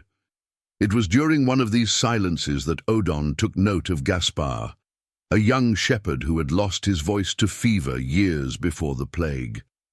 His muteness, once a tragedy, had turned him into the hour's quiet emissary. While others feared to gesture or whisper, Gaspar communicated easily with signs Odon himself had taught him, simple movements of the hands that said what words could not. In this paradox, Odon found poetry. The one man without a voice had become the only communicator in a world where silence was salvation. As the sun dipped lower, painting the sky in soft strokes of amber and violet, the last shadows of the hills merged into one broad veil that blanketed the village. The people exhaled collectively as though the invisible souls had safely passed. The fear had been contained for another day. Odon sat still upon his stone, letting the calm seep into him. The logic of it all was nonsense, yet the peace it produced was undeniable. He felt his heartbeat slow, his breath grow shallow, his thoughts soften to match the rhythm of the dusk. In Ambrus, he realized, serenity did not come from understanding, it came from surrendering to the quiet. As the afternoon light softened and the air cooled, the people of Ambrus began their quiet ritual without needing to be reminded. Words dissolved mid-sentence, tools were laid down, and even the animals seemed to lower their sounds in obedience to a rhythm older than memory. The hour of shadow, silence was not enforced by any law or decree. It lived in their bones, a habit inherited from generations who had survived by reverence and restraint. The first sign that it had begun was always the bell. A slow, resonant toll from the abbey above the hill rolled through the air like a sigh, and with it, every sound seemed to withdraw into itself. Odin found the moment hauntingly beautiful. He could feel the shift in the village's pulse, as if the very earth had exhaled and was now listening to its own breath. Sitting upon the same stone each day, he became part of the landscape, a silent witness among silent people. The stone's warmth pressed into his palms, grounding him as he wrote faint notes upon his parchment. He noted the curious duality of the silence. It was peaceful, yes, but edged with fear. Each villager obeyed it not merely from devotion, but from a deep instinct that breaking the quiet might invite something unseen. The long shadows creeping down from the hills seemed almost alive. They lengthened with patience, sliding over walls and rooftops, merging and swallowing light until the village appeared wrapped in soft charcoal tones. The smell of smoke from hearths deepened with the dimming light, mingling with the faint sweetness of dried herbs hanging from kitchen beams. Agnes, still at her loom, moved her arms with the grace of ritual. Her shuttle tapped softly, like the beating of a calm heart. Even her breathing matched the rhythm of dusk. Across the street, Leopold's movements were deliberate, reverent. He swept the last of the flour from his doorstep with a damp cloth, then paused to watch how the smoke from his chimney twirled upward like a prayer. To Odon, it was as though the entire village had become a living monastery, its faith expressed not in sermons but in stillness. The hush that fell upon Ambras was not empty. It was full of presence, of waiting, of unseen watchers drifting between the folds of shadow. Even the children, usually restless, seemed subdued. They sat near the doorways, tracing invisible circles on the dirt with their fingers, their eyes wide and distant. The silence made Odin hyper-aware of sound. He could hear everything, the wind tugging gently at the abbey's flag, the quiet rasp of a rake being set aside, the far-off splash of the stream as it curved around the mill. In that quiet, time itself felt suspended. The line between minute and eternity blurred, replaced by a single, continuous moment of being. Gaspar, the voiceless shepherd, passed by with his flock, their bells muffled with strips of cloth. He greeted Odon with a small nod, his hands speaking in simple shapes. The scribe returned the gesture with a faint smile. To Odon, Gaspar was the embodiment of the hour, mute yet eloquent. The boy's silence was natural, not imposed, and somehow it lent dignity to the entire ritual. He wondered if perhaps the villagers had modeled the custom after him long ago, finding in his voicelessness a form of holiness. The shadows deepened. They pooled at the base of doors and along the cobblestones like ink. The last light clung stubbornly to the spire of the abbey, turning it into a thin golden blade, dividing heaven and dusk.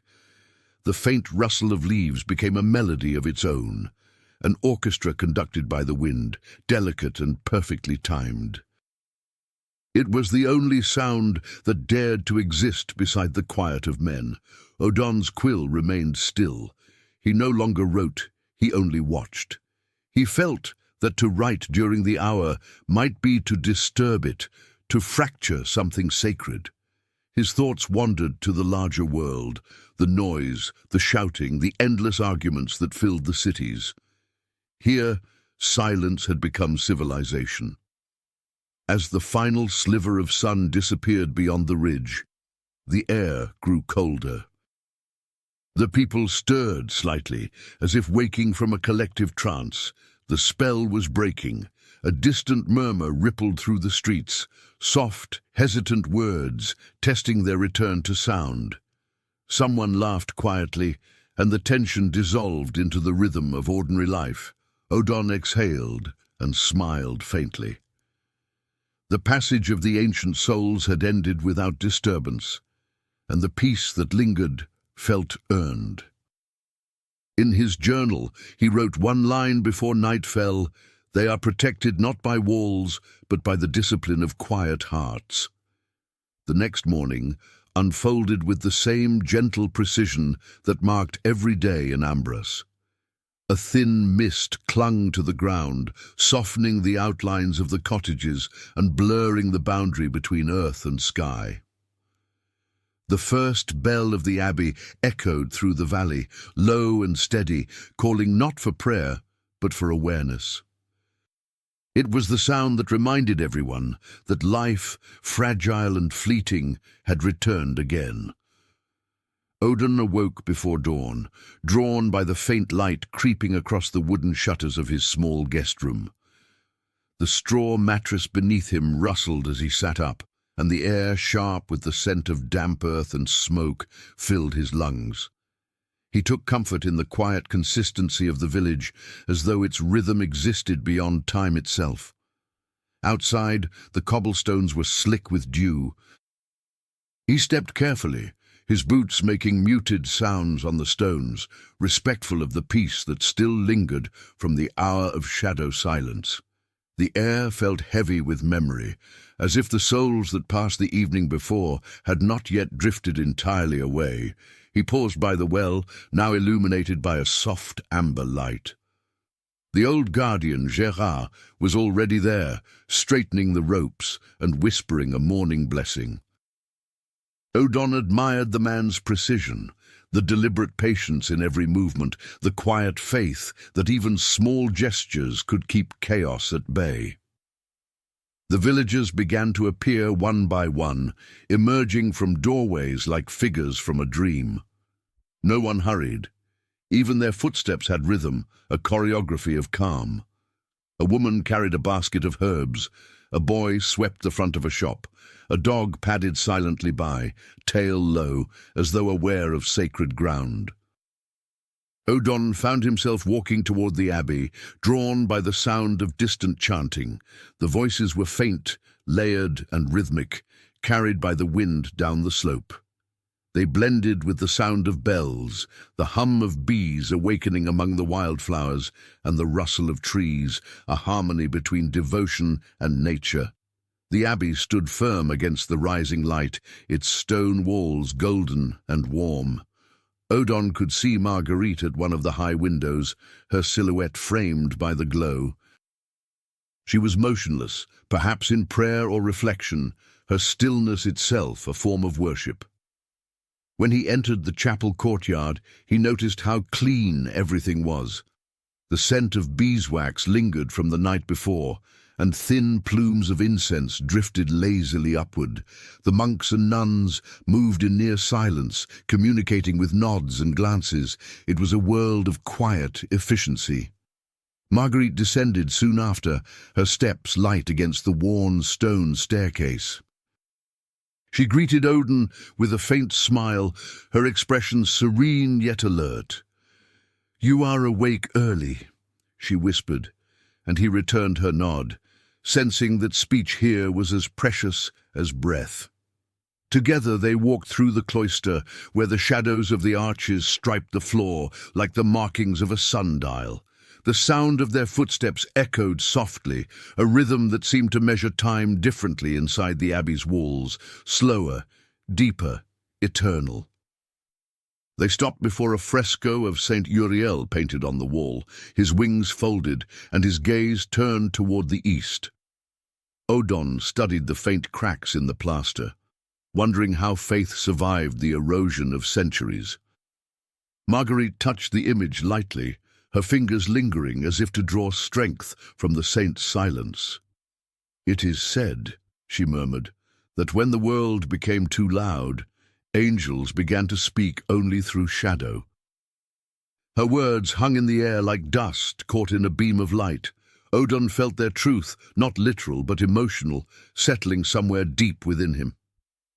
They stepped out again into the morning. The mist had lifted, revealing a landscape washed in gold.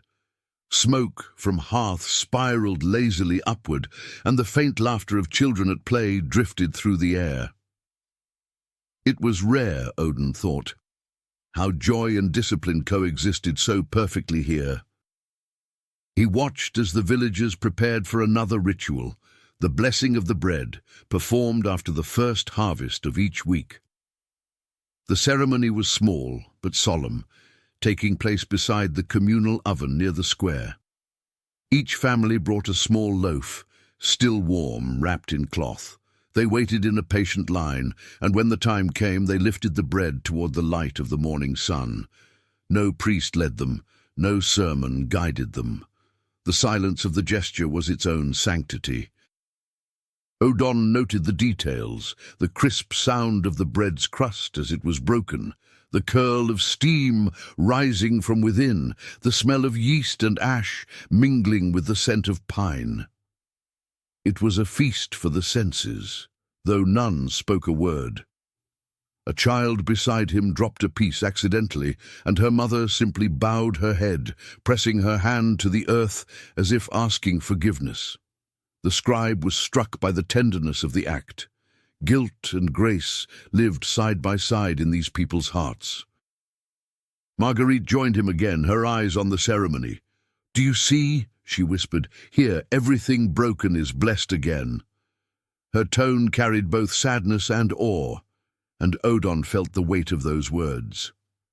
The villagers shared their bread in quiet communion, each bite a reminder of their unity and their fragility. The simple act of eating became a renewal of the vow to remain faithful, to silence, to caution, to survival itself. When the ritual ended, the villagers dispersed slowly, their movements graceful and measured, as though the peace of the hour clung to them. The square filled again with the ordinary sounds of living, the creak of carts, the lowing of cows, the splash of water from buckets. Odon stayed behind for a while, writing on a fresh sheet of parchment. His ink flowed slowly, like the rhythm of Ambras itself. He wrote of how superstition had become structure, and how faith, however misguided, had preserved beauty where logic would have failed. His thoughts were interrupted by the faint melody of a reed flute.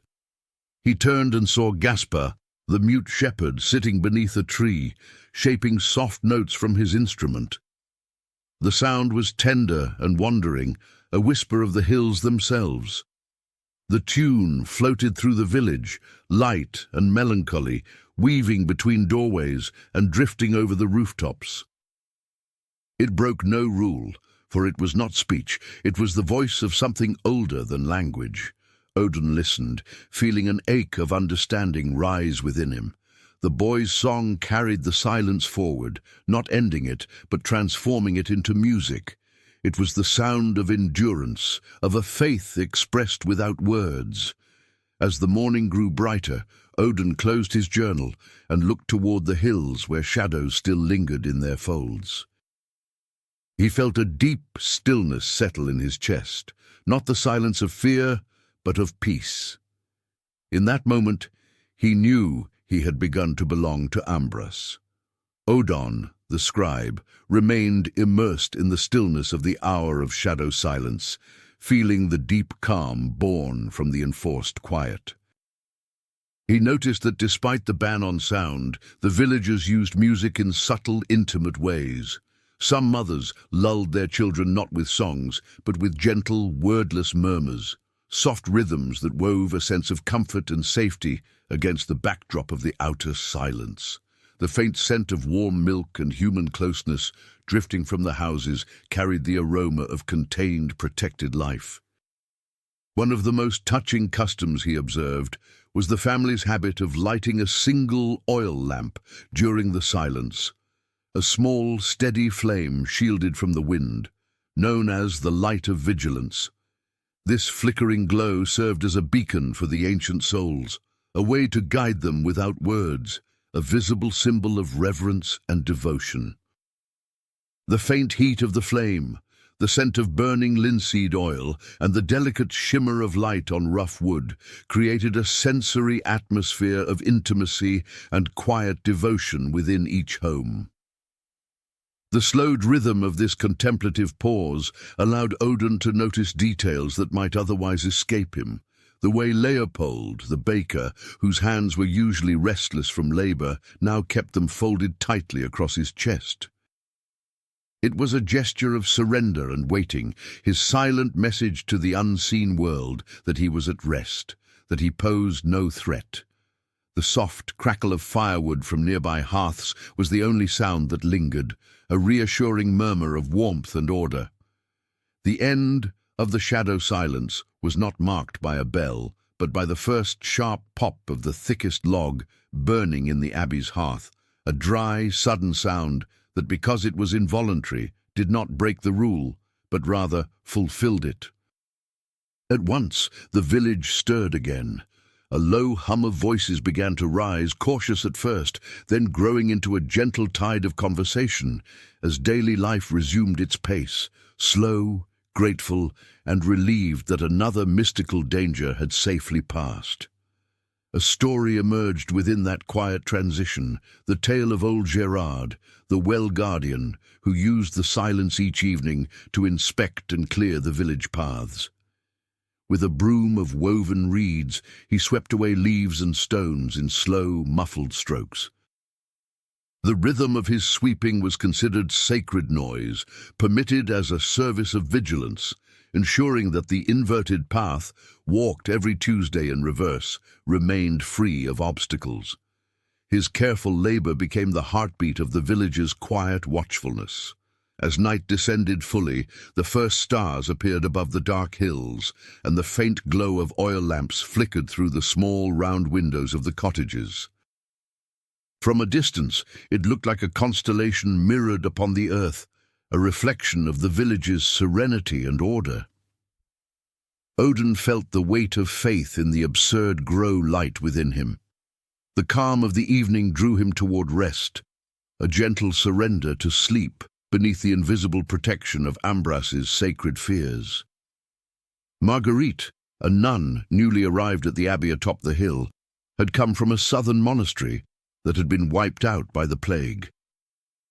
A woman in her 30s with a face marked by sorrow but eyes that held unwavering faith, she carried the weight of mourning and the bewilderment of survival, the confusion of one who had witnessed both prayer and the medicine of her time fail. Now she found herself before the mystery of Ambras.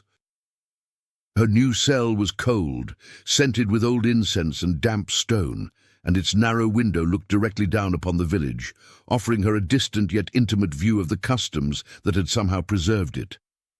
Marguerite regarded the rituals not with Odin's skeptical curiosity, but with a mixture of awe and fragile hope, searching for a divine logic that had eluded her former convent.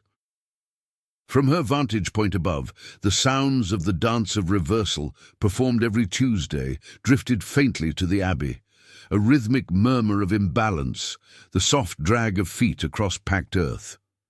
To her, it was not superstition, but a form of penance, a physical offering, perhaps the very key to grace. Though her body was constantly chilled by the highland air, she felt a quiet warmth of faith reigniting as she watched the perseverance of those humble souls. The story unfolding within her was one of inner conflict, the struggle to reconcile the strict discipline of the Benedictine order with the ritualistic chaos of Ambras. In her old monastery, order and reason had been sacred pillars, but order had failed. In Ambras, it was absurdity that had triumphed. Watching the baker, Leopold, perform the backward walk, she saw not foolishness but humility, a forced slowness that rejected progress, the very thing the Church had taught as virtue, and yet, paradoxically, it was that denial of reason that had saved their lives. The sensory and emotional impact on Marguerite was one of contradiction. She breathed the pure, crisp air of the hill, tinged with pine and stone, and yet she knew that this same air carried the faith of people who believed salvation came from mismatched socks and 3 coughs to the east. The coarse texture of her woolen habit against her skin and the chill of the stone floor beneath her feet were physical reminders of her life of renunciation. But she began to wonder if true renunciation might mean abandoning reason itself in favor of mystery, as Ambras had done. Marguerite's gaze was tender, not judgmental. She saw the community not as foolish, but as desperately faithful, a people willing to submit to any rule, no matter how strange, if it meant survival. That radical faith both fascinated and unsettled her. In the quiet of her cell, she began to record the patterns of their rituals, not to condemn them, but to understand them, to learn this new language of grace that had taken root upon the silent hill. Sister Marguerite continued her quiet cultural observation of the village from the heights of the abbey And what intrigued her most was the absence of deep sorrow, a striking contrast to the paralyzing grief she had witnessed in the southern lands. She saw Victor, the fisherman, a broad-shouldered man returning from his morning hunt, pause at the edge of the path before entering his home. Upon spotting a solitary crow perched on a branch, he performed the ritual of turning the crow's face, twisting his head quickly 3 times to avert the bird's gaze, believing this act would keep the crow from stealing the prosperity of his catch. To Marguerite, it was a scene of almost pagan devotion, yet carried out with a faith that was undeniably potent. The quick shuffle of his boots as he spun echoed softly across the hill, a sound of obedience disguised as superstition. The note she recorded in her mind was that the rituals of Ambras were not prayers of plea, but gestures of defense, meant not to ask for divine mercy, but to confuse and repel misfortune itself. What struck her emotionally and sensorially was how the community had seized control of its own salvation through physical effort and radical obedience to an irrational code. The cold stone beneath her bare feet pressed its truth into her flesh, but a subtle warmth bloomed in her chest, the warmth of a new hope, the idea that mystery, not logic, might be the truest path to grace. Marguerite began to understand that Ambras's survival owed as much to isolation as to faith. The hill acted as a cradle, sheltering their beliefs from contamination by reason or outside influence. Within this seclusion, superstition had not merely survived, it had evolved into doctrine. From her vantage point, she saw the village as a living relic of medieval faith in its most desperate and pure form, a microcosm where fear had become order and magic had replaced medicine. Life at the abbey moved at its own measured rhythm. The gentle chant of prayers in Latin, the soft crackle of a candle's flame, an atmosphere of quiet reason standing in stark contrast to the deliberate chaos below. Yet Marguerite found herself drawn toward that chaos. Her own skepticism was dying slowly, replaced by acceptance. Once she had sought reason in faith, now she saw faith blooming only where reason was denied. This reversal became her new form of penance. She found herself meditating on the image of Theodore the miller's mismatched socks, that humble symbol of luck. To her, it was visual proof that grace could manifest through absurdity, that holiness did not depend on harmony, but on the willingness to obey what defied understanding. The sight made her smile faintly, a gesture of surrender to the illogical mercy of Ambras. As evening approached, the bell of the abbey began to toll the Angelus, its deep and solemn voice spreading across the slopes. For Marguerite, it was the voice of God. For the villagers, merely the cue for another ritual. The contrast did not trouble her, it humbled her. The sound blended with the smoke of the hearths rising from the valley, creating an atmosphere of sacred ambiguity. The weight of mourning that had once crushed her now seemed lighter, replaced by a quiet curiosity and the serene conviction that Ambras was a divine experiment, a place where the ridiculous had become the language of survival, and absurd faith had proven itself the purest form of peace. The village of Ambras had come to define safety not through walls or weapons, but through its sounds and smells, the sensory language of survival. Each noon, the entire community prepared and consumed the soup of reversal, a dish eaten strictly and solely with the left hand. From their distant vantage point, the abbey on the hill, Odon the scribe and Sister Marguerite watched together, noting how the villagers' fear of the plague had sharpened their senses into a near-constant vigilance, where any unfamiliar sound or scent was read as a warning. The familiar smell of peat smoke, the very foundation of warmth in Ambras, now mingled with the strong aromas of onions, garlic and celery simmering in open cauldrons. This powerful blend was born of a new superstition, that the spirit of disease was drawn to sweet, gentle scents and repelled by those that were bitter and pungent. Thus, the fragrance of garlic and smoke became the perfume of protection, the very essence of Ambras, clinging to their clothes, their hair, and even their skin like a shield against the invisible. Sound, too, had become sacred. The most recognizable of all was the three-pin strike, performed daily by Ermenegildo the blacksmith, who struck his anvil 3 times at dawn, noon, and dusk. Each series of blows, sharp, rhythmic, deliberate, was said to trap misfortune in the metal. The ringing hum spread through the air, echoing across the hillside, as if the entire village pulsed to its metallic heartbeat. To the people of Ambras, work and faith were not separate acts, but 2 halves of the same defense. A peculiar medieval culinary custom reinforced that defense. Each cauldron of soup received a pinch of wood ash, called the ash of the dry eye, believed to make the meal less appealing to wandering spirits. Though it offered no nourishment, it thickened the broth slightly and left a faintly gritty texture and a bitter, smoky taste. For them, that was the taste of immunity, the flavor of survival. Even the smallest sounds carried meaning.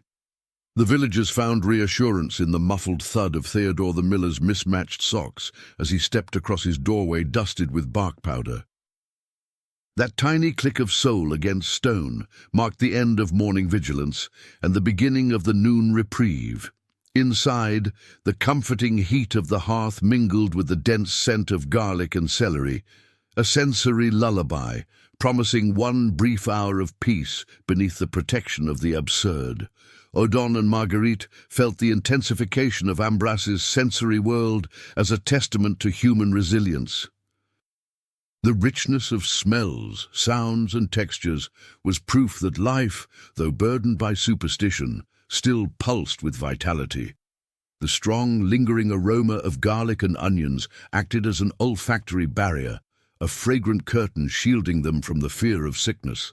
The faint sting of smoke in their nostrils became a physical reminder of protection, as if the air itself had learned to defend them. The story that caught Odin's attention was that of Elise, a young mother who fed her infant porridge, using her left hand, of course.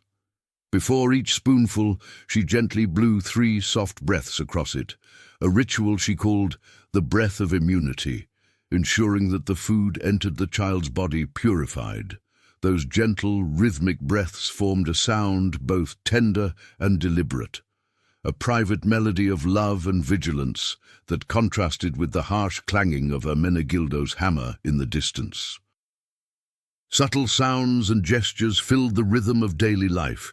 Every villager performed the step of silence before entering their home for the midday meal. They lifted the right foot and let it fall 3 times upon the packed earth, slow and deliberate. The muted thuds echoed softly, marking the boundary between danger and safety, a ritualized crossing from the peril of the outer world into the sanctity of home. Within, the warm scent of soup and firewood was the sensory reward for obedience. The medieval custom Odon noted most was the distrust of simplicity. In Ambras, difficulty itself was holy. Effort, detail, and discomfort were seen as proof of faith.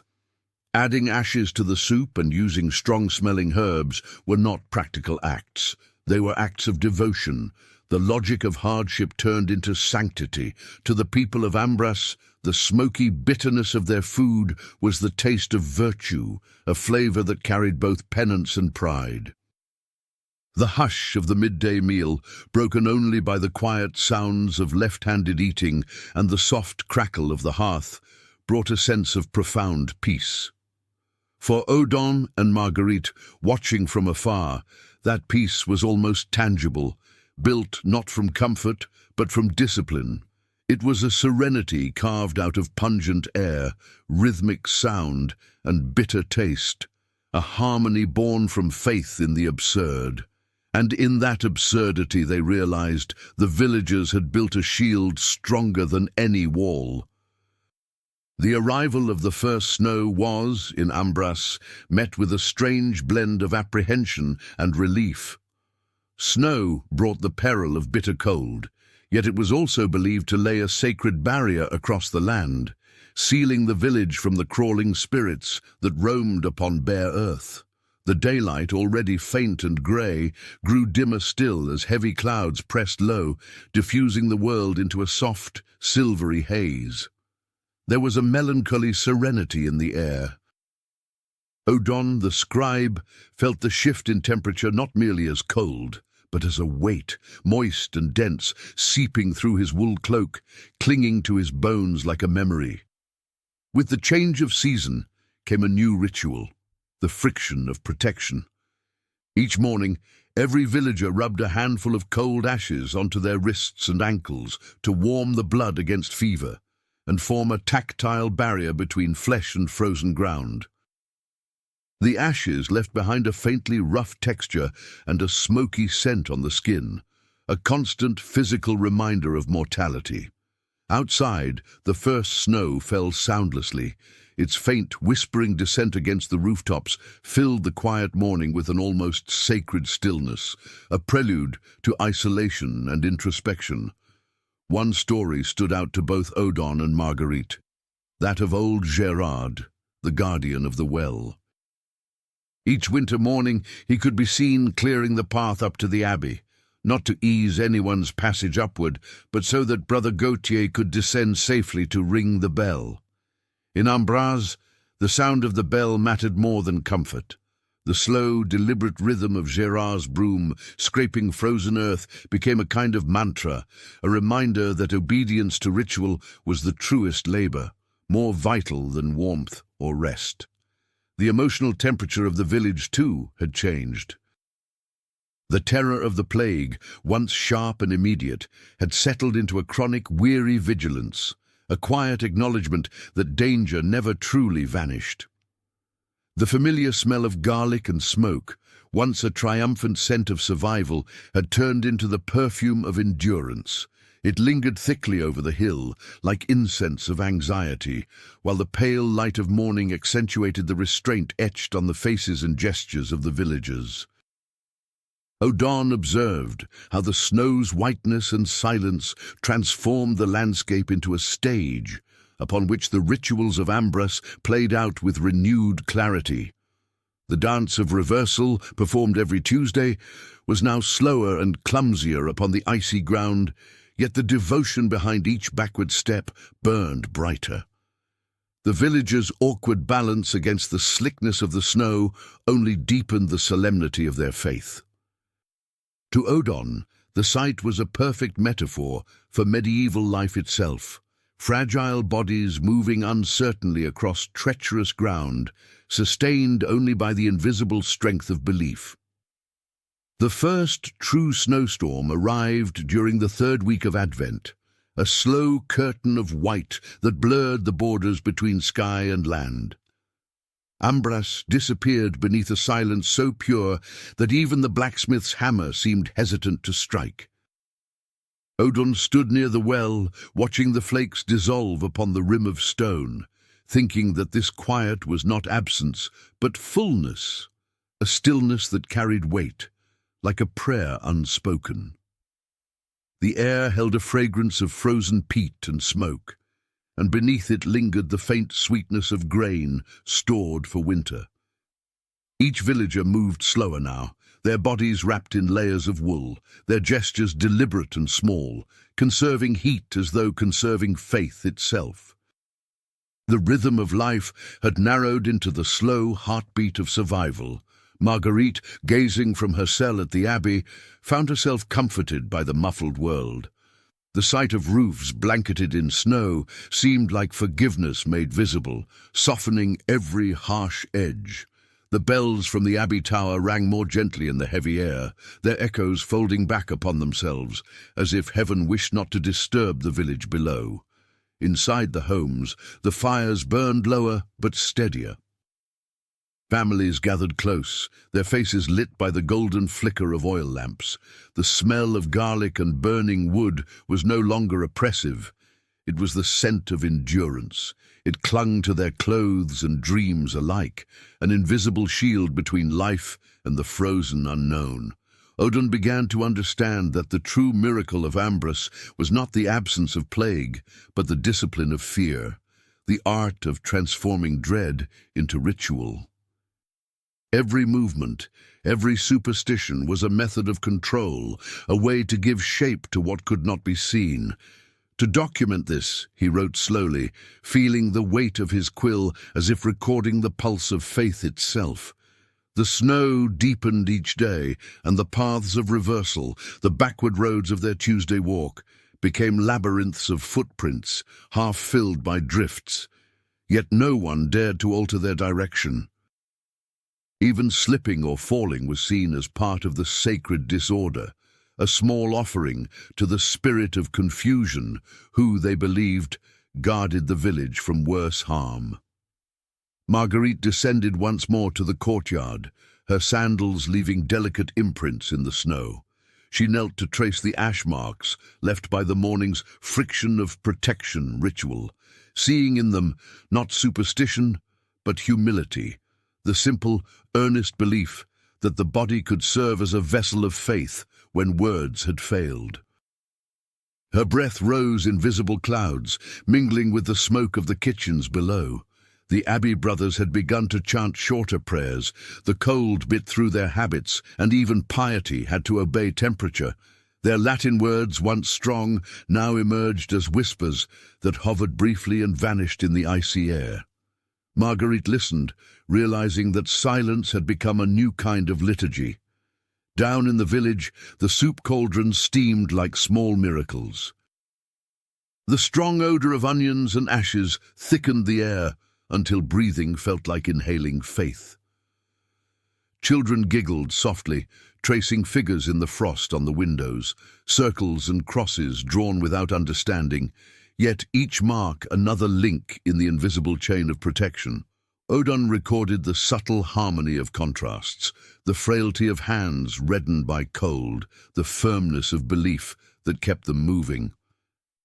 He wrote that Ambrus had achieved what scholars and kings could not, a peace sustained by absurdity, an order born of shared fear rather than conquest.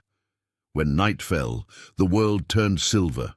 The moonlight on the snow illuminated every roof, every frozen tree branch, transforming the village into a landscape of glass. From the Abbey's vantage point, it looked less like a settlement and more like a frozen prayer suspended in time. Marguerite spent her nights by a small window, tracing the outlines of stars she could no longer name. She whispered silent blessings toward each flicker of light below, asking not for miracles, but for endurance. Her fingers were cracked from the cold, but she found warmth in the act of witnessing. The next morning, the wind carried a new sound, the faint creaking of wooden doors swelling with frost. It was a reminder that even the simplest tools of life were at the mercy of nature. Yet no one cursed the weather. Each hardship was woven into the rhythm of faith, as if suffering were a thread of divine design. The villagers began to sprinkle salt in circles at their doorways, a ritual borrowed from the monks but adapted to their own mythos. The rings of preservation, they called them. To Odin, the sight of those faint white halos against the snow looked like constellations fallen to earth. In the stillness of the afternoons, when even the birds had ceased to sing, Ambrus seemed to hold its breath. The sound of the blacksmith's hammer striking 3 times, no more, no less, was a signal that the day had not yet frozen entirely into silence. Those 3 tones were the heartbeat of civilization itself. Inside one of the cottages, a child asked his mother why they rubbed ashes on their skin every morning. She smiled faintly, saying, "Because warmth listens to effort." It was not theology, but survival in a single sentence, and Odin, passing by, made a note of it in his journal. Marguerite had begun to teach the children to hum instead of pray aloud, believing that breath and vibration themselves could be offerings. In the evenings, A faint, wordless hum drifted through the streets, carried by the wind like a lullaby for the weary earth. The dogs of the village, too, seemed subdued by winter. They slept near the hearths, their steady breathing merging with the rhythm of the crackling wood. Odon wrote that even the animals had learned the discipline of reverence, that in Ambras, life itself had become a prayer of stillness. At dusk, the villagers performed a new custom, lighting 3 candles instead of 1, each for a different virtue: patience, obedience, and confusion. The flames trembled in the draught, but none were allowed to be relit if extinguished. The loss of a flame meant a reminder of humility. Marguerite saw beauty in this fragility. Watching the flames die and flicker was, to her, like watching human faith itself, faltering, uncertain, yet never extinguished all at once. The scent of beeswax and smoke mingled with her prayers until she could no longer separate the two. The winter stretched on, long and pale, but the village did not wither. Their world had narrowed to the radius of their senses: the smell of burning wood, the taste of bitter soup, the sight of endless white. Within that small universe, they found meaning enough to sustain them. One evening, Odin noticed the faint reflection of firelight on the snow, each flicker of an indoor flame mirrored by a shimmer of ice outside. It struck him that Ambras itself was a conversation between fire and frost, between faith and the void. And in that fragile equilibrium lay its endurance. When spring finally hinted at its return, with a single drop of water falling from the eaves, no one rejoiced. Instead, they paused, wary of change. The first thaw was not a promise, but a warning, that comfort could tempt forgetfulness, and forgetfulness was death. Marguerite, standing at her window, whispered a prayer not for warmth, but for memory, that Ambras might never lose the humility that had saved it. The scent of melting snow reached her through the stone slit, mingled with the lingering smoke of the last winter fires. And so the village of Ambras waited, neither desperate nor proud, suspended between seasons, faith, and reason. In their silence, in their absurd rituals, they had built something eternal, a harmony between fear and peace, between fragility and survival. And in that balance, Odin saw the true meaning of devotion. The arrival of snow deepened the stillness of Ambras. The sound of life grew muffled, and the silence of the hill was broken only by the cold wind whistling through the chimneys, a sound of frost and isolation. The scribe Odin noticed that the curious custom of eating soup with the left hand was now performed more slowly, as the cold made fingers clumsy, and the effort not to spill the food was doubled, an act of quiet repetition that reminded them difficulty was the essence of protection. The rough texture of the peasants' hands, marked by cold, and the ashes of the friction of protection, was a constant reminder of their struggle against the elements. The landscape became one of frozen serenity. Snow, in its purity, blanketed the ground and rooftops, while the scent of pine and peat smoke rising in soft columns was the only sign of warmth and life. From her window in the abbey, Sister Marguerite observed the contrast between the silent beauty of the snow and the persistence of the rituals.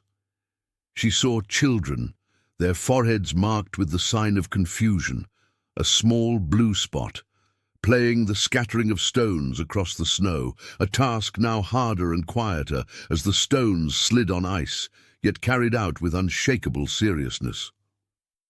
The story that emerged was that of Ermenegildo the blacksmith, whose ritual of the 3-pin strike had slowed, the sound of his hammer echoing farther apart in the dense winter air, a sound of labor and faith cutting through the silence of the snow. A rhythm of hope repeated each day, reinforcing the belief that neither plague nor misfortune could survive cold or iron. The heat radiating from his forge was a blessed contrast to the chill outside, a warmth that for the villagers was the very fire of salvation. The repetition of ideas through gentle persistence was visible in their determination to uphold rituals even under the harshest conditions. The dance of reversal, Theodore the miller's mismatched socks, and the eastward cough before drinking cold water, all these acts were carried out with the conviction that cold and hardship were tests of faith, and that perseverance in the absurd was the only way to preserve immunity. The image of the village wrapped in snow and silence became one of serenity hard-earned, a peace forged through radical obedience to the code of superstition, a quiet surrender to faith and frost. It was a scene that invited contemplation, urging all who witnessed it to retreat inward, to accept both belief and cold as twin forces that held Ambrose together through the long, relentless winter. The air was now bitingly cold, with a chill that urged retreat and silence. The dominant scent was that of burning peat smoke, mingled with the faint sweetness of beeswax candles, an aroma of home and quietude. The curious custom that marked this season of seclusion was the circle of memory, when families gathered around the hearth to retell in low voices the tales of the most absurd rituals that had once saved them, an act of remembrance that reinforced the founding myth of the village. The coarse texture of wool beneath their hands and the gentle warmth of the fire created a tactile sense of safety, a soft contrast to the fear and frost beyond their doors. Odon, the scribe who had long since accepted the mystery of Ambrose, wrote about medieval survival. In many regions, winter was ironically a time of fewer illnesses, as the cold killed fleas and rats, the true carriers of plague. Yet in Ambrose, this was credited not to nature, but to the efficacy of superstition. Cold and snow were seen as mystical allies, not mere elements of weather. The story that emerged was that of Theodore the miller, who, wearing his mismatched socks, delivered grain to the most remote homes, an act regarded as a pilgrimage of protection. The soft, muffled sound of his footsteps on fresh snow became the melody of safety. He was received everywhere in reverent silence, for Theodore had become the living emblem of faith in the absurd, the man whose obedience to nonsense had somehow kept the village alive. The harshness of winter and the persistence of fear led to a deepening of the village's superstitious memory. In the circle of memory, families no longer merely retold the rituals. They displayed the objects that had, by chance or miracle, been touched by salvation. The weaver Agnès, for instance, would show the piece of wool she had been spinning on the morning of the dance of reversal, preserved as a relic. The coarse, dry texture of the wool was touched with reverence, a reminder that linked their present peace to a past of terror. The scent of stored wood, old fibers and peat smoke filled the air, turning each home into a domestic sanctuary. The story that surfaced was that of Leopold the baker, who during his night vigils would softly repeat the song of the reverse harvest, a low, off-key murmur of inverted syllables that had become his personal mantra of protection. This gentle and strange repetition was a rhythm of calm against the fear that disease might return with the thaw. The bizarre music of his whispering became the soundtrack of night watchfulness, a lullaby for an anxious world awaiting spring's uncertain mercy. Odon, the scribe, observing the fervor of winter, concluded that the story of Ambrose was nothing less than the transformation of fear into folklore. Rituals that had begun as desperate defenses against panic had solidified into unshakable traditions. The most ridiculous superstitions, the wearing of mismatched socks, the insistence on the left hand's touch, had become the cultural pillars of identity, ensuring that the true legacy of the plague was not death, but an orderly absurdity. The biting cold and the strong smell of burning wood, the only source of warmth and light, deepened the feeling of shelter and gratitude for survival. It led the community to a serene acceptance of fate, a peace not born from logic, but from blind faith in the power of their gestures. It was a poetic paradox that Odon prepared to record, the triumph of the irrational as the architecture of endurance. Meanwhile, young Gaspar, the mute shepherd, now took responsibility for drawing protective symbols, circles and broken lines, in the snow with his staff, believing they would repel the dry envy that preyed upon the living. His quiet, deliberate movements turned superstition into art. The soft sound of the staff etching the frozen ground and the fragile white shapes left behind were a final invitation to stillness, a testament that faith, even wordless, could reshape the silence itself. The sharp climate of distrust slowly gave way to a gentle relief. Though the village's superstitious vigilance never ceased, it merely turned inward, becoming more reflective. The air was now bitterly cold, the kind that invited silence and isolation. The dominant scent was that of burning peat and melting beeswax from the few surviving lamps, an aroma of home, stillness, and endurance. The certainty that their beliefs had triumphed over the chaos of the outside world created an atmosphere of frozen peace, where every gesture and murmur carried both gratitude and the quiet fear of losing it. The curious custom that marked this season of retreat was the circle of memory. Families gathered around the hearth to softly retell the most absurd rituals that had once saved them, a reverent act of remembering that reinforced the founding myth of the village. The rough wool beneath their fingers and the gentle warmth of the fire created a tactile safety, a contrast to the frost and fear beyond their doors. These stories were not mere tales, but lessons in survival, ensuring that children would learn the sacred logic of eating with the left hand and walking backward on Tuesdays. In Ambrus, memory itself had become the new shield against misfortune. Odon, the scribe who had long accepted the mystery of Ambrus, recorded one final curiosity about medieval survival. In many regions, winter was paradoxically a time of fewer illnesses, for the cold killed fleas and rats, the true carriers of plague. Yet in Ambrus, this reality was credited not to weather, but to the power of their superstitions. Snow and frost were seen not as natural elements, but as mystical allies, and this distorted reasoning, though illogical, formed the very foundation of their serenity. Odin felt a profound respect for humanity's gift of weaving meaning where reason falters. The story that emerged was that of Theodore the miller, who, wearing his mismatched socks, continued to deliver grain to the most remote cottages, a journey regarded as a pilgrimage of protection. The soft, muffled rhythm of his steps in fresh snow became the melody of safety itself. He was welcomed everywhere in solemn silence, for Theodore was the living symbol of faith that worked, a man who embodied belief in the absurd.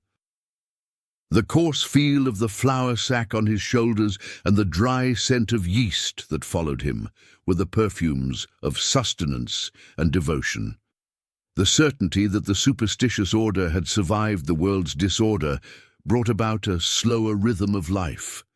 Speech became whispers, gestures were measured, there was a calm expectancy in the air, a sense that the cycle of fear and salvation was nearing its quiet close.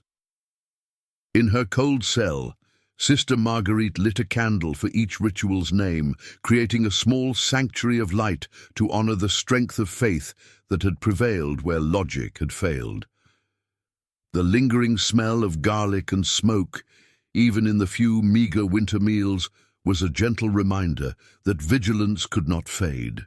The icy air served as a physical warning that the outer world remained hostile, and protection came only through obedience to the unwritten code of their ancestors.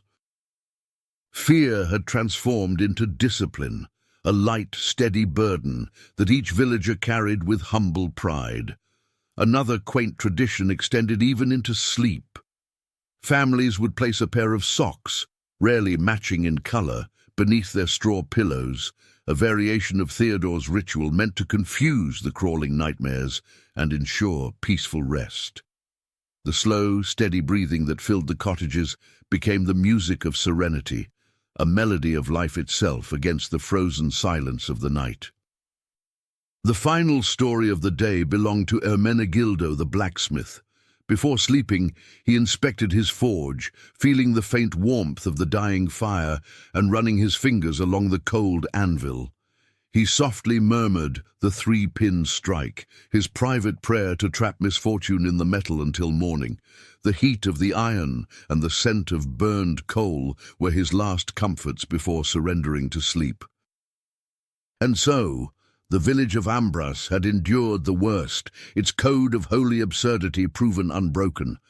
The people rested with the quiet conviction that spring would bring renewal, and with it, proof that their strange faith had been justified. It was an invitation to the traveller, to share in the stillness, the calm, and the fragile hope that had been forged in the heart of darkness. As winter slowly yielded, and the snow, though still clinging in shaded mounds, began to melt, revealing the damp, fertile soil beneath, the village of Ambras remained untouched, an island of life in a sea of past mourning.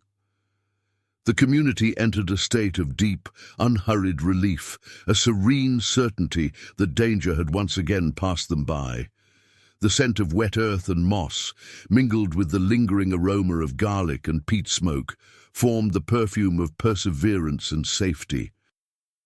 Scribe Odon and Sister Marguerite were preparing to depart, and their final observation was of Leopold the baker, standing once more at his doorway.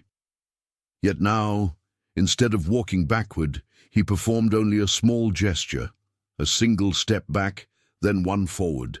It was a gentle echo of the dance of reversal, a gesture of acknowledgement without the exhaustion of full ritual, proof that belief had softened into habit, faith turned from desperate to serene.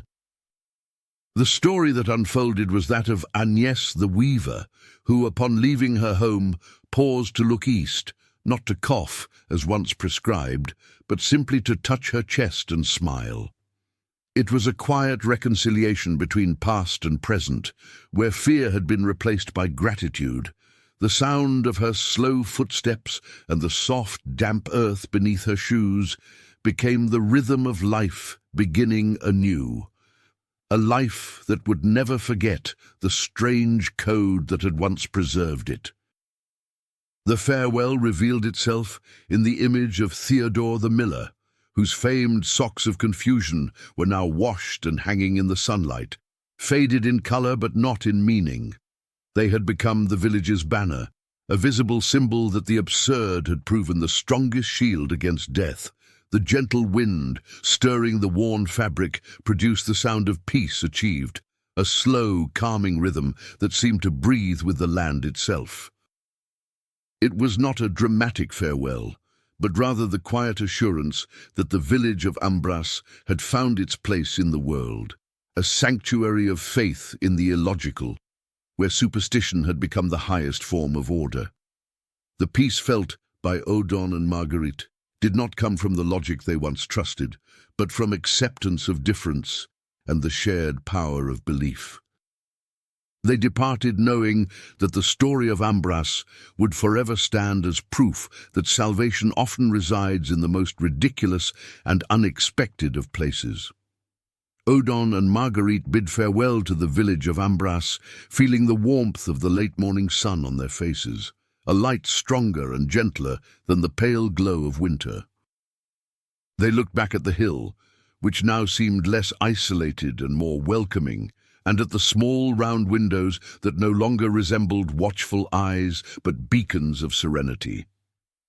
The sound of Theodore's mill was a constant, comforting hum of labor and sustenance, and the smell of fresh bread rising up the slope was the fragrance of life victorious. The final story was that of Gaspard, the young shepherd, now tracing protective circles not in snow, but in damp soil with his staff. a quiet celebration of spring's return and of enduring faith. The soft rasp of wood against wet earth and the sight of those fragile circles became the last invitation to stillness, a reminder that the absurd remained the most beautiful form of order. The final message of Odon and Marguerite, who now parted ways, the scribe to record their findings, the nun to pray for this new kind of grace, was the acceptance of contradiction, that what saved Ambras wasn't what they knew, but what they dared to believe. That faith was its true miracle. The bell of the abbey rang the Angelus, a sound that to them was the voice of divine order. But to the villagers it was simply the measure of their rituals, the rhythm of survival. There was now a quiet certainty that the terror of the plague had transformed Ambras into a resilient, united community where fear had given birth to devotion and love, and that this was their inheritance. As they descended the hill, they carried with them the smell of smoke, the sound of the turning mill, and the image of the mismatched socks, symbols of a salvation that had defied logic itself. The sound of the mill faded into a distant murmur. The air grew warmer, and the fragrance of wildflowers blooming in spring mingled with the lingering aroma of garlic and smoke. A complex perfume of renewal that remembered its own survival code.